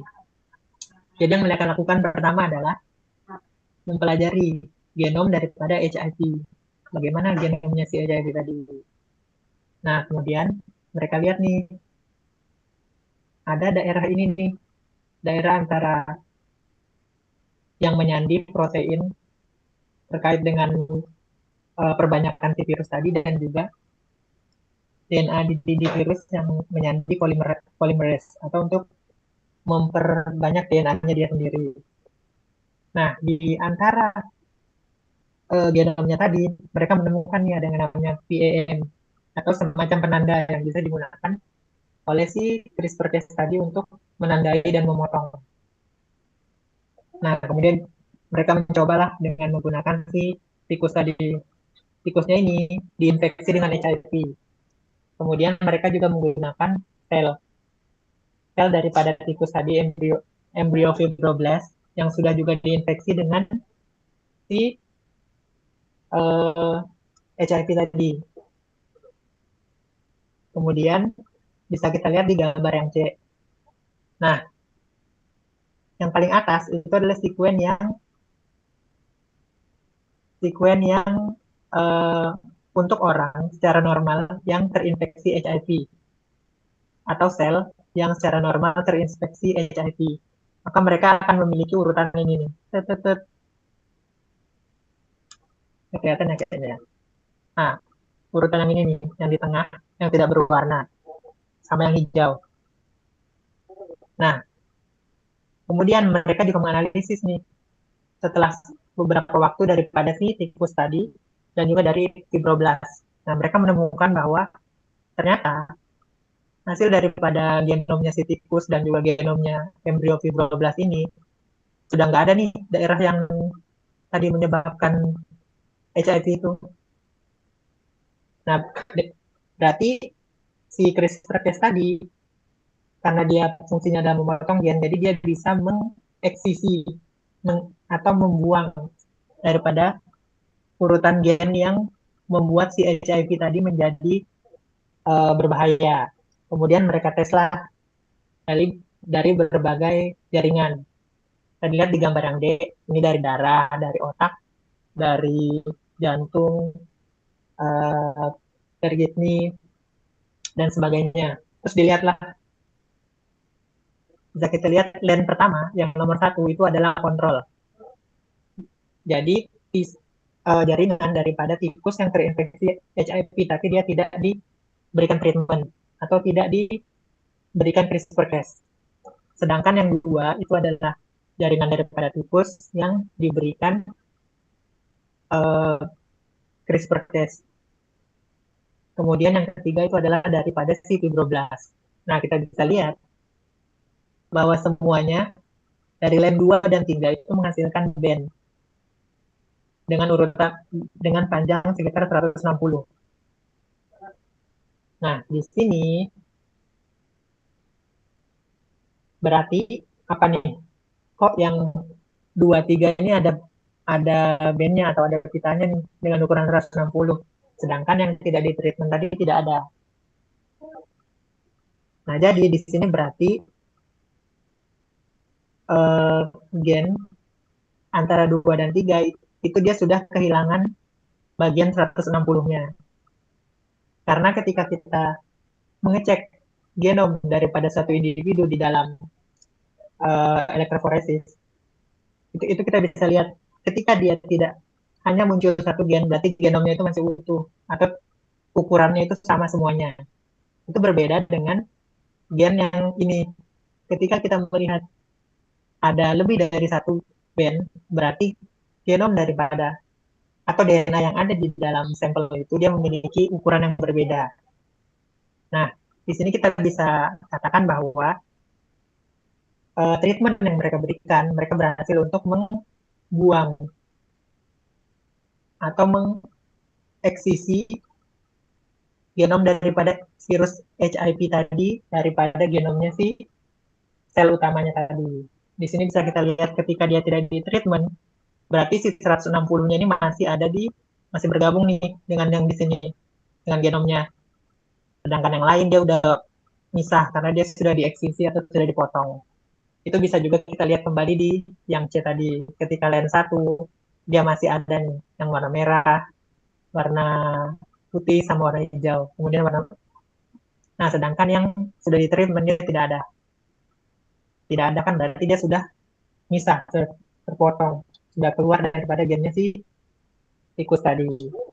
Sampai sini ada yang mau ditanyakan?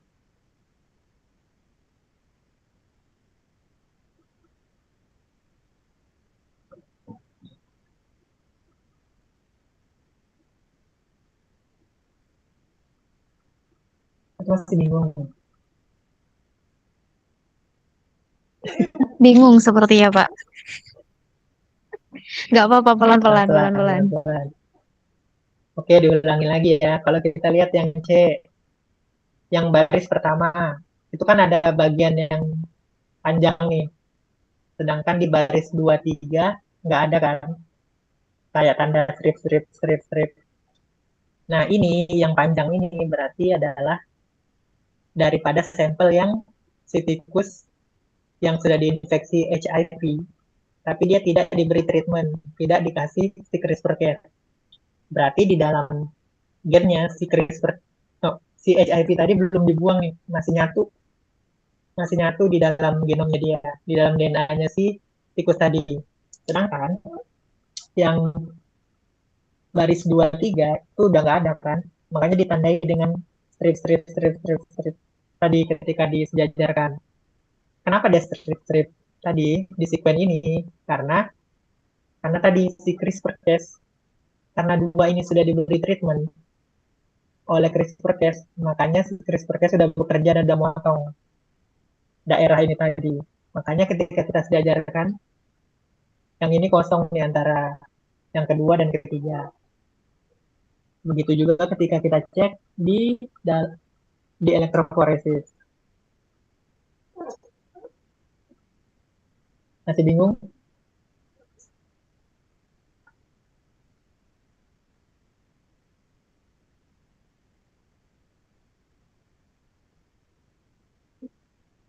Ada yang bertanya, Pak? Ada yang mengangkat tangan? Tanya, silakan. Saya izin bertanya Pak, sekali lagi mohon maaf, saya masih belum tahu ini urutan basa nitrogen atau DNA-nya ini kan dihilangkan dan menghasilkan yang sudah steril ini yang di barisan kedua, ketiga, dan keempat.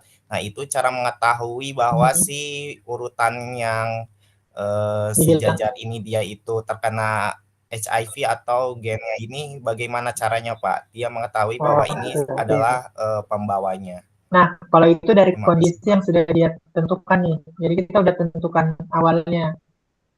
Kita punya misalnya nih tiga tikus nih.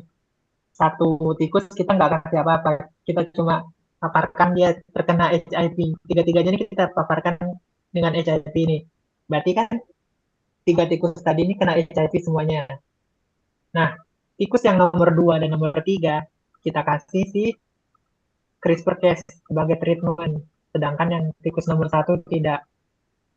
Nah, kemudian kita analisis DNA-nya. Terus kita tahulah jadinya nih yang tidak diberi treatment. Berarti kan dia ini nih. Berarti kan nggak ada kerja si CRISPR-Cas di dalam genomnya dia untuk memotong daerah ini.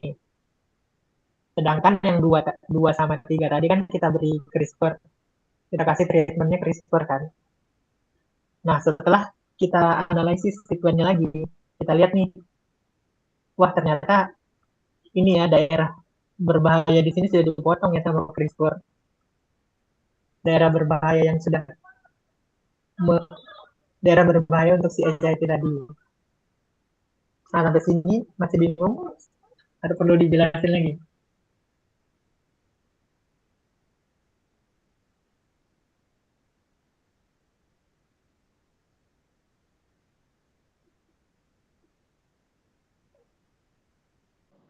Silakan Rafli direspon apakah masih ada tanggapan. Sudah Pak, terima kasih. Ya, nanti pelan-pelan aja ya. Mungkin masih agak berat karena awal-awal Pak. Ya. Oke, nah selanjutnya lagi dari HIV kita pindah ke ini. Ada yang udah lihat berita ini?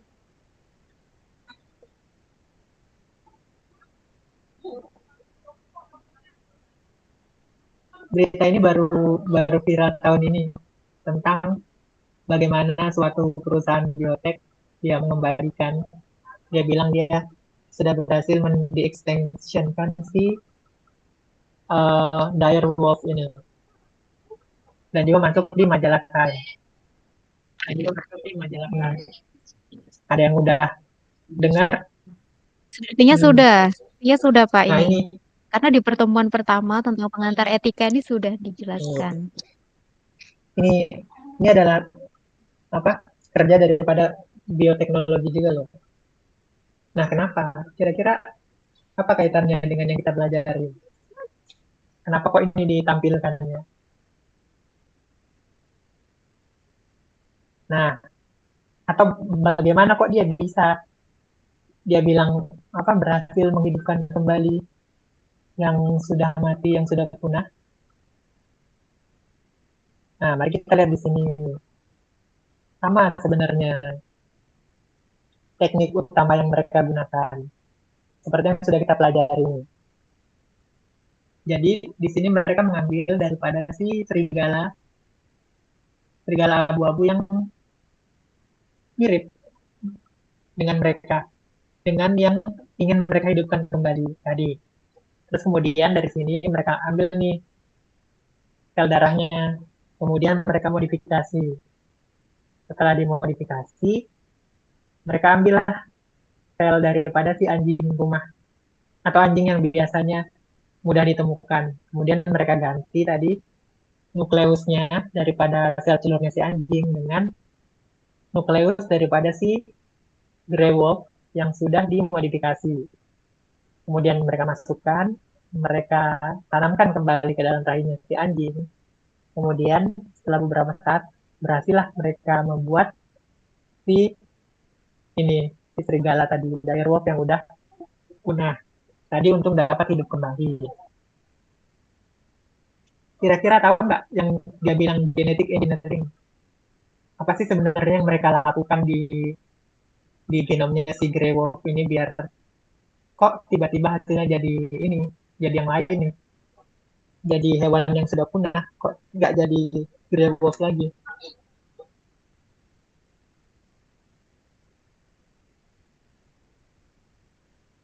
Ada yang bisa menjelaskan?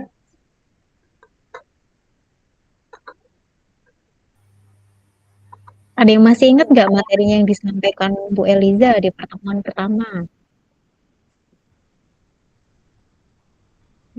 Izin menjawab Pak, tahu seingat saya itu kenapa bisa menjadi dire wolf karena kerabat terdekatnya yaitu grey wolf. Nah itu si dire wolf yang sudah punah itu diurutkan basa nitrogennya seperti apa urutan DNA-nya. Nanti yang di grey wolf itu kan pasti mirip DNA-nya, Mhm. hanya beberapa yang berbeda atau gen yang berbeda. Nah, itu gen yang berbeda itu dihilangkan lalu disamakan dengan yang dire wolf yang sudah punah tadi. Jadi menghasilkan dire wolf yang apa ya, yang Nah, tadi muncul kembali yang menghilangkannya sudah pakai apa punah. yang barusan dibilang nih?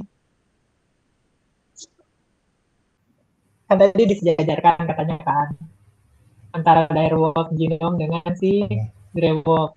Nah, setelah kita tahu kan ada nih beberapa titik beda. Kemudian itu pakai teknik apa biar dia bisa diedit? Biar yang si grey wolf bisa menjadi seperti direwolf.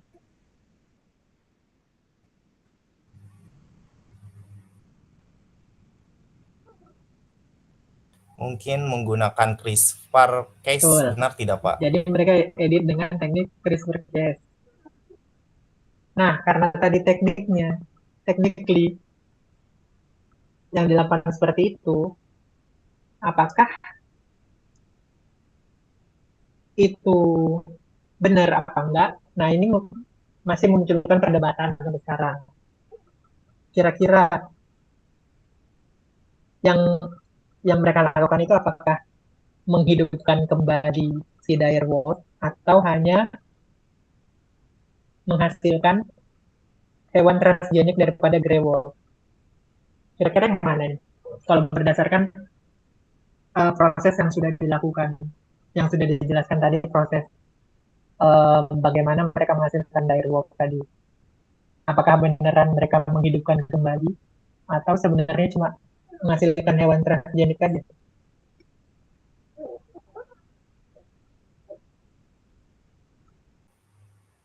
Izin menjawab, menurut saya itu menghasilkan hewan transgenik saja Pak, karena itu hanya melibatkan apa ya, berdasarkan hasil grey wolf tadi Pak, berdasarkan kerabat terdekat ya, bukan benar-benar berdasarkan dire wolf yang sudah punah. Benar. Jadi secara teknik itu disebut hanya menghasilkan organisme transgenik karena tadi dia hanya mengedit daripada genomnya si grey wolf yang juga diedit kemudian dihilangkan atau ditambahkan itu juga bukan dari genomnya si dia ini, hanya urutannya saja. Jadi dia mensintesis yang mirip dengan ini kemudian dia masukkan tadi, dia edit di sini, jadilah hasilnya si direwolf tadi. Kemudian kira-kira ada hal lain lagi nggak yang jadi concern, kayak penting nggak sih mengembalikan si yang sudah punah itu sekarang, kira-kira Penting, penting apa enggak sih sebenarnya? penting. Penting, kenapa penting?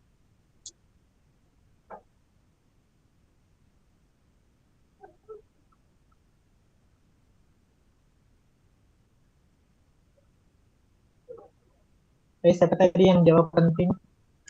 Kenapa kira-kira penting?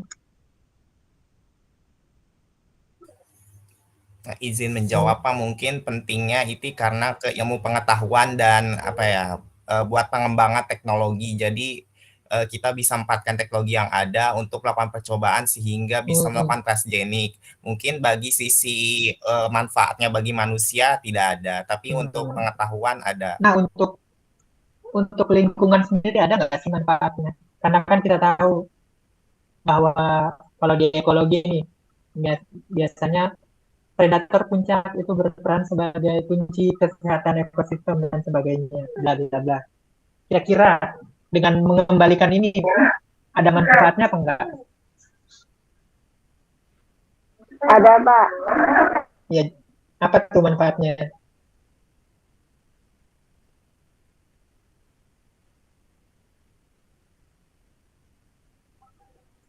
Apa dia bisa menjadi bermanfaat untuk kesehatan ekosistem juga?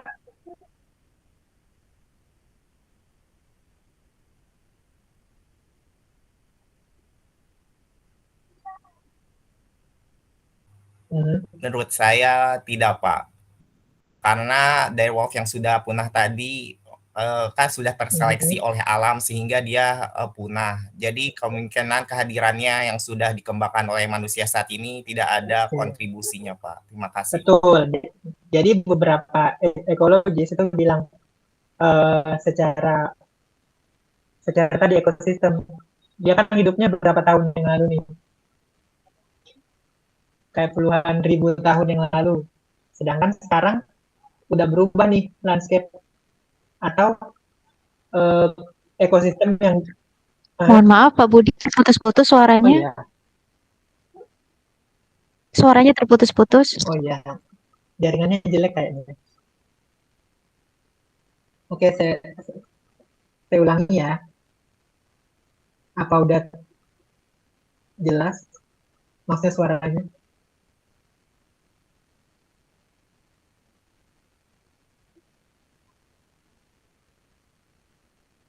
Atau masih putus-putus?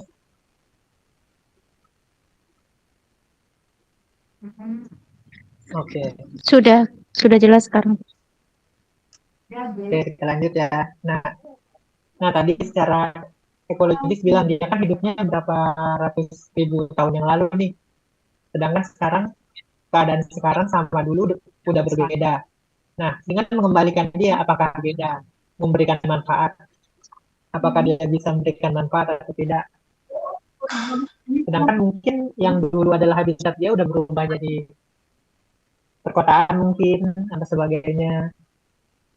Nah, itu juga yang jadi pertimbangan kita dalam penelitian tentang animal bioteknologi. Apakah yang kita lakukan itu memberikan dampak manfaat yang buruknya lebih besar daripada manfaat baiknya.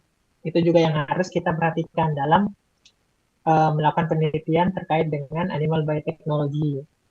Memang teknik yang mereka gunakan, yang mereka sudah berhasil untuk bisa menghasilkan organisme transgenik yang mirip dengan apa yang sudah punah, itu perlu kita apresiasi bahwa berarti perkembangan teknologi yang sekarang itu udah sangat maju, udah sampai tahap itu ya. Cuma ketika kita mengembalikan dia, itu manfaatnya gimana? Apakah akan lebih besar atau lebih buruk? Itu yang perlu kita perhatikan dalam penelitian. Begitu juga dengan penelitian terkait dengan bioteknologi hewan.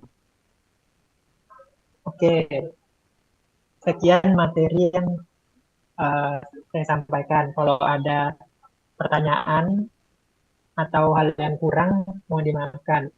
Pertanyaan bisa langsung ditanyakan. Baik, terima kasih Pak Budi atas penjelasannya materi hari ini tentang Animal Biotechnology. Monggo adik-adik jika ada yang ditanyakan mulai dari awal tadi tentang metode-metodenya apa saja, kemudian tentang tujuannya, tentang etik, bisa langsung ditanyakan kepada Pak Budi. Saya beri waktu 5 menit untuk bertanya jawab.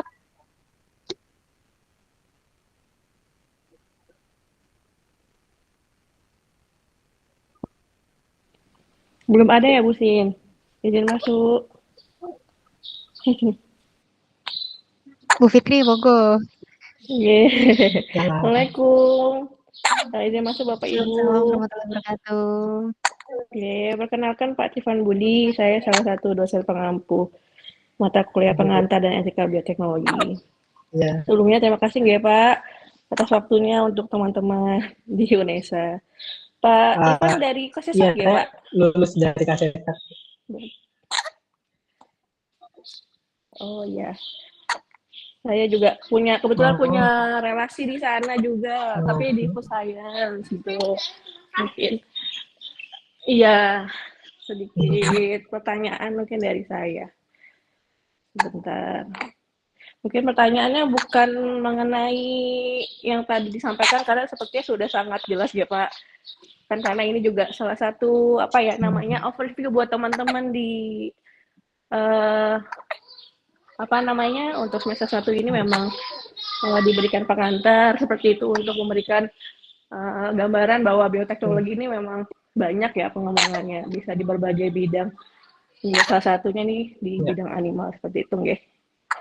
Ya, ini saya sedikit baca Pak penelitian dari Pak Trifan Budi. Ya, mungkin tahun 2023 ya. Sedikit saya membaca abstraknya aja sih Pak. Jadi Boleh. mau bertanya langsung nih ke Bapak mengenai ini tuh apa ada hubungannya dari keragaman genetik ini penelitian tahun 2023 tentang Chicken Mai Hong San ya. Oke, kalau nggak salah pelafalannya Pak. Jadi di sini kalau nggak salah saya baca itu ada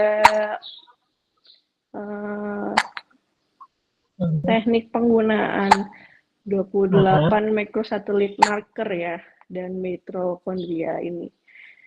Nah, ini mungkin salah satu hal yang saya tertarik juga. Seperti itu. Jadi alasannya dari Pak Trifan Budi menggunakan itu bagaimana?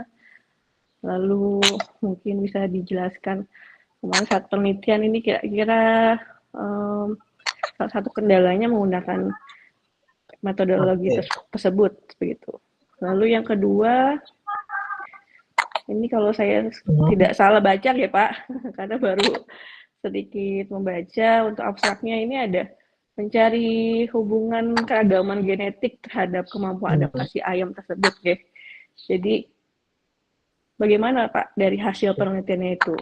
Memang apakah ada hubungan terhadap berarti yang kita bahas tadi tentang DNA dan segala macamnya tadi terhadap kemampuan dari ayamnya itu untuk beradaptasi.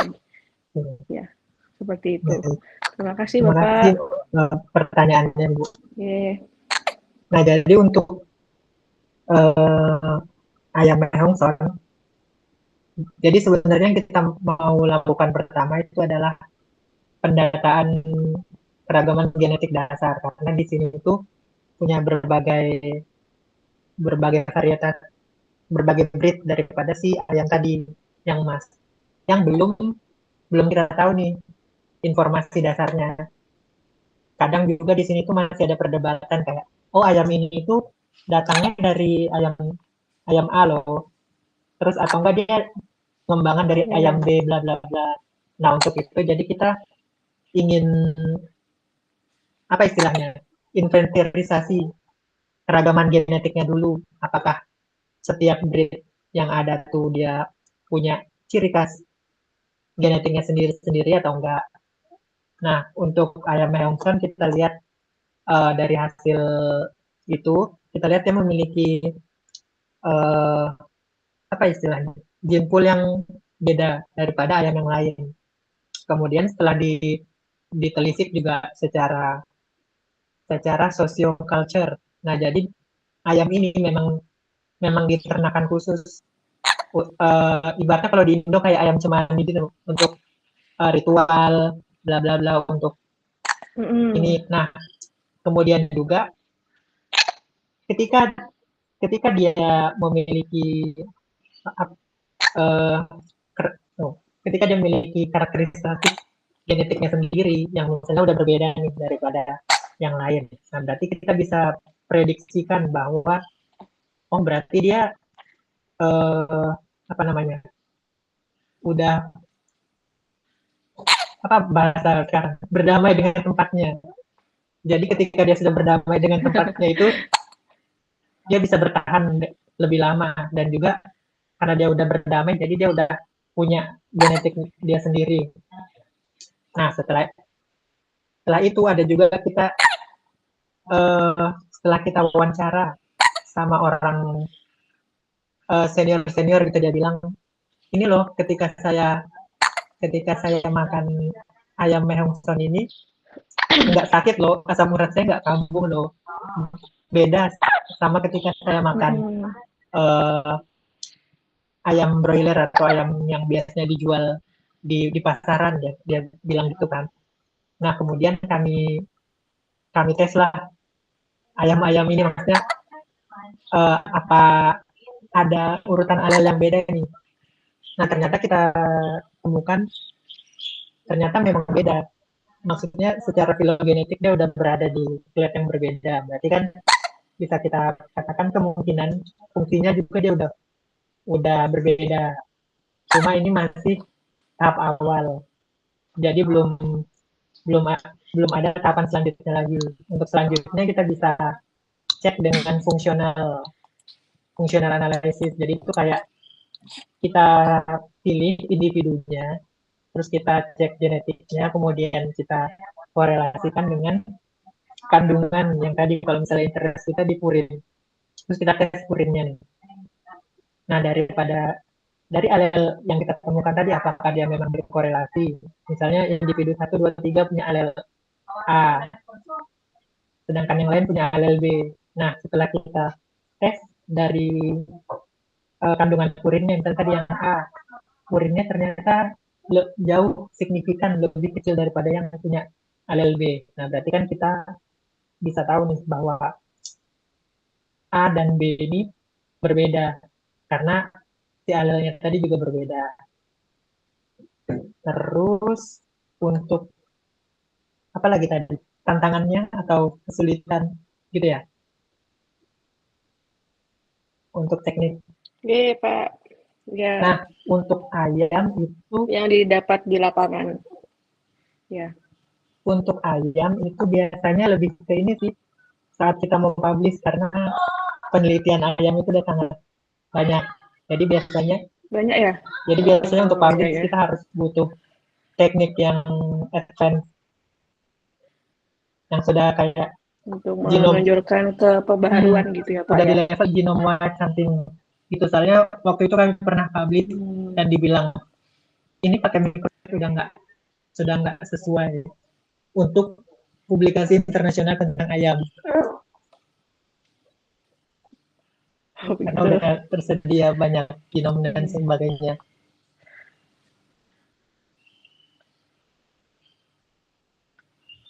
Ya, Pak. Pak Putut, monggo ada yang mau ditanyakan, Pak? Terima kasih Bu Sinta. Pak Tripat Ya, Budi, Pak. salam kenal. Ya, sepertinya kita pernah ketemu Pak waktu tahun lalu di IGST di Pisanulog. Iya. Cuma kita beda ruangan paralel gitu Pak nih. Iya. Mungkin saya yang di Plant Science, jenengan sama tim-tim yang dari Kasesat ya di Animal. Iya, ya, senang ketemu kembali Pak. Pertama saya mengucapkan banyak terima kasih sudah memberikan insight ya ke adik-adik mahasiswa bioteknologi. Ya, mohon maaf adik-adik ini masih semester 1 Pak. Ya, mohon dimaklumi. Jadi, tetapi tadi kuliahnya cukup insightful Pak. Jadi banyak penerapan di bidang bioteknologi, apalagi animal science. Jadi adik-adik mungkin kalau berpikiran, oh ini kan miliknya biosains hewan, jadi kami itu ada program studi biosains hewan juga, ya semacam di peternakan gitu Pak. Ya, ini ternyata juga ranahnya bioteknologi juga, ranahnya rekayasa, betul ya Pak? Apa ibaratnya? Iya, iya, masih tumpang tindih gitu, apalagi yang berhubungan dengan rekayasa genetik, ya ini nanti adik-adik yang kita lakukan ke depan, nanti prospek kerjanya adik-adik kalau melakukan penelitian ya kurang lebih semacam ini, ya. Jadi jangan khawatir, loh baru semester 1, susah ya. Memang harus ada tantangannya. Kita ini di bioteknologi, ilmunya sudah aplikasi, harus effortnya sudah lebih daripada teman-teman yang mungkin di FMIPA, di biologi. Gitu. Tetap semangat adik-adik. Saya mungkin ada satu pertanyaan Pak. Ini terkait tadi mengenai etika yang ada di awal, mengenai transfer material. Mungkin sepengalaman jenengan, ini karena saya ingin transfer material juga dari luar negeri ingin masuk ke Indonesia. Boleh sharing Pak, nanti seandainya prosedurnya seperti apa atau perizinannya itu SMRT ya Standard Material Transfer Agreement itu seperti apa Pak? Mungkin jenengan tadi sudah menyampaikan ada beberapa pengalaman masuk ke Indonesia gitu. Ini sih yang paling penting, status daripada ini organisme yang kita mau masukin tuh statusnya gimana dulu. Terus apakah dia dilindungi atau tidak berdasarkan UCN red list sama side test. Nah, terus dilihat lagi dia komoditasnya apa kayaknya kalau tumbuhan. Terus apakah nanti perlu di bawah Kementerian Pertanian atau perlu di apa ibaratnya kalau masukin sampel itu ya? Karantina. Iya, saya sempat gimana? Karantina, betul. Iya. Sepertinya agak panjang sekali ke Kementerian Perdagangan gitu ya kemarin. Kok panjang sekali. Padahal sampelnya itu sedikit gitu. Saya dapat sampel itu hanya beberapa butir, tetapi untuk di karantina harus berapa gram gitu. Waduh. Jadi sampel saya habis di karantina. Mohon insight-nya juga Pak. Kalau di sini kami beberapa itu sudah terjun ke beberapa petani-petani, terus kelompok tani, ya. Kalau saya di agriculture, nah untuk mengembangkan pertanian, ya apalagi menggunakan metode bioteknologi, menggunakan rekayasa, tetapi kendalanya itu untuk proses ini organik Pak. Nah, untuk kita bisa mengeklaim menguruskan kalau ini adalah produk organik, ternyata salah satu klausulnya itu tidak boleh GMO. Iya, tidak boleh GMO. Nah, apakah CRISPR ya, mungkin tadi sudah dijelaskan CRISPR ini itu kan hanya mengedit beberapa. Kalau menurut jenengan yang sepengetahuannya itu apakah termasuk GMO atau tidak? Karena kan tidak ada insersi gen yang masuk. Saya sih kalau secara definisi masuk GMO karena dia genetically modified. Dengan kita menggunakan si CRISPR berarti genetiknya kita modified, baik kita cuma kayak motong atau ngilangin. Iya. Kayaknya untuk yang organik harus ini manual kayaknya. Seleksi manual kayaknya. Iya, harus manual breeding gitu Pak. Iya. Jalurnya panjang sekali. Iya. Jadi memang tantangannya cukup besar Pak. Dan kalau kami di Indonesia ini, apalagi terkait dengan persepsi, ya persepsi masyarakat kalau mengenai GMO ini nanti hasilnya gini. Bahkan kemarin yang sempat semangka yang poliploidi itu sih, semangka tanpa biji, jadi heboh. Jangan makan semangka tanpa biji. Padahal kan itu simple ya, poliploidi ya, didobelkan kromosomnya. Ya Pak. Ya, matur suwun Bapak. Ya, matur suwun Bu Sinta. Ya. Cukup ya Pak Puput, matur suwun. Ternyata sudah pernah bertemu begitu ya antara Pak Putut sama Pak Budi. Baik Pak Budi, terima kasih sudah berkenan hari ini meluangkan waktunya untuk mengisi kuliah tamu tentang bioteknologi hewan. Semoga adik-adik ini bisa menerima atau menyerap gitu ya ilmu-ilmu yang sudah diberikan oleh Pak Budi. Dan adik-adik waktunya istirahat. Terima kasih kepada Pak Budi. Kami sampaikan saya beserta dosen pengampu di pengantar etika bioteknologi ini. Terima kasih. Wassalamualaikum warahmatullahi wabarakatuh. Waalaikumsalam warahmatullahi wabarakatuh. Waalaikumsalam warahmatullahi wabarakatuh. Terima kasih Bapak Ibu. Waalaikumsalam warahmatullahi wabarakatuh. Terima kasih Bapak Ibu.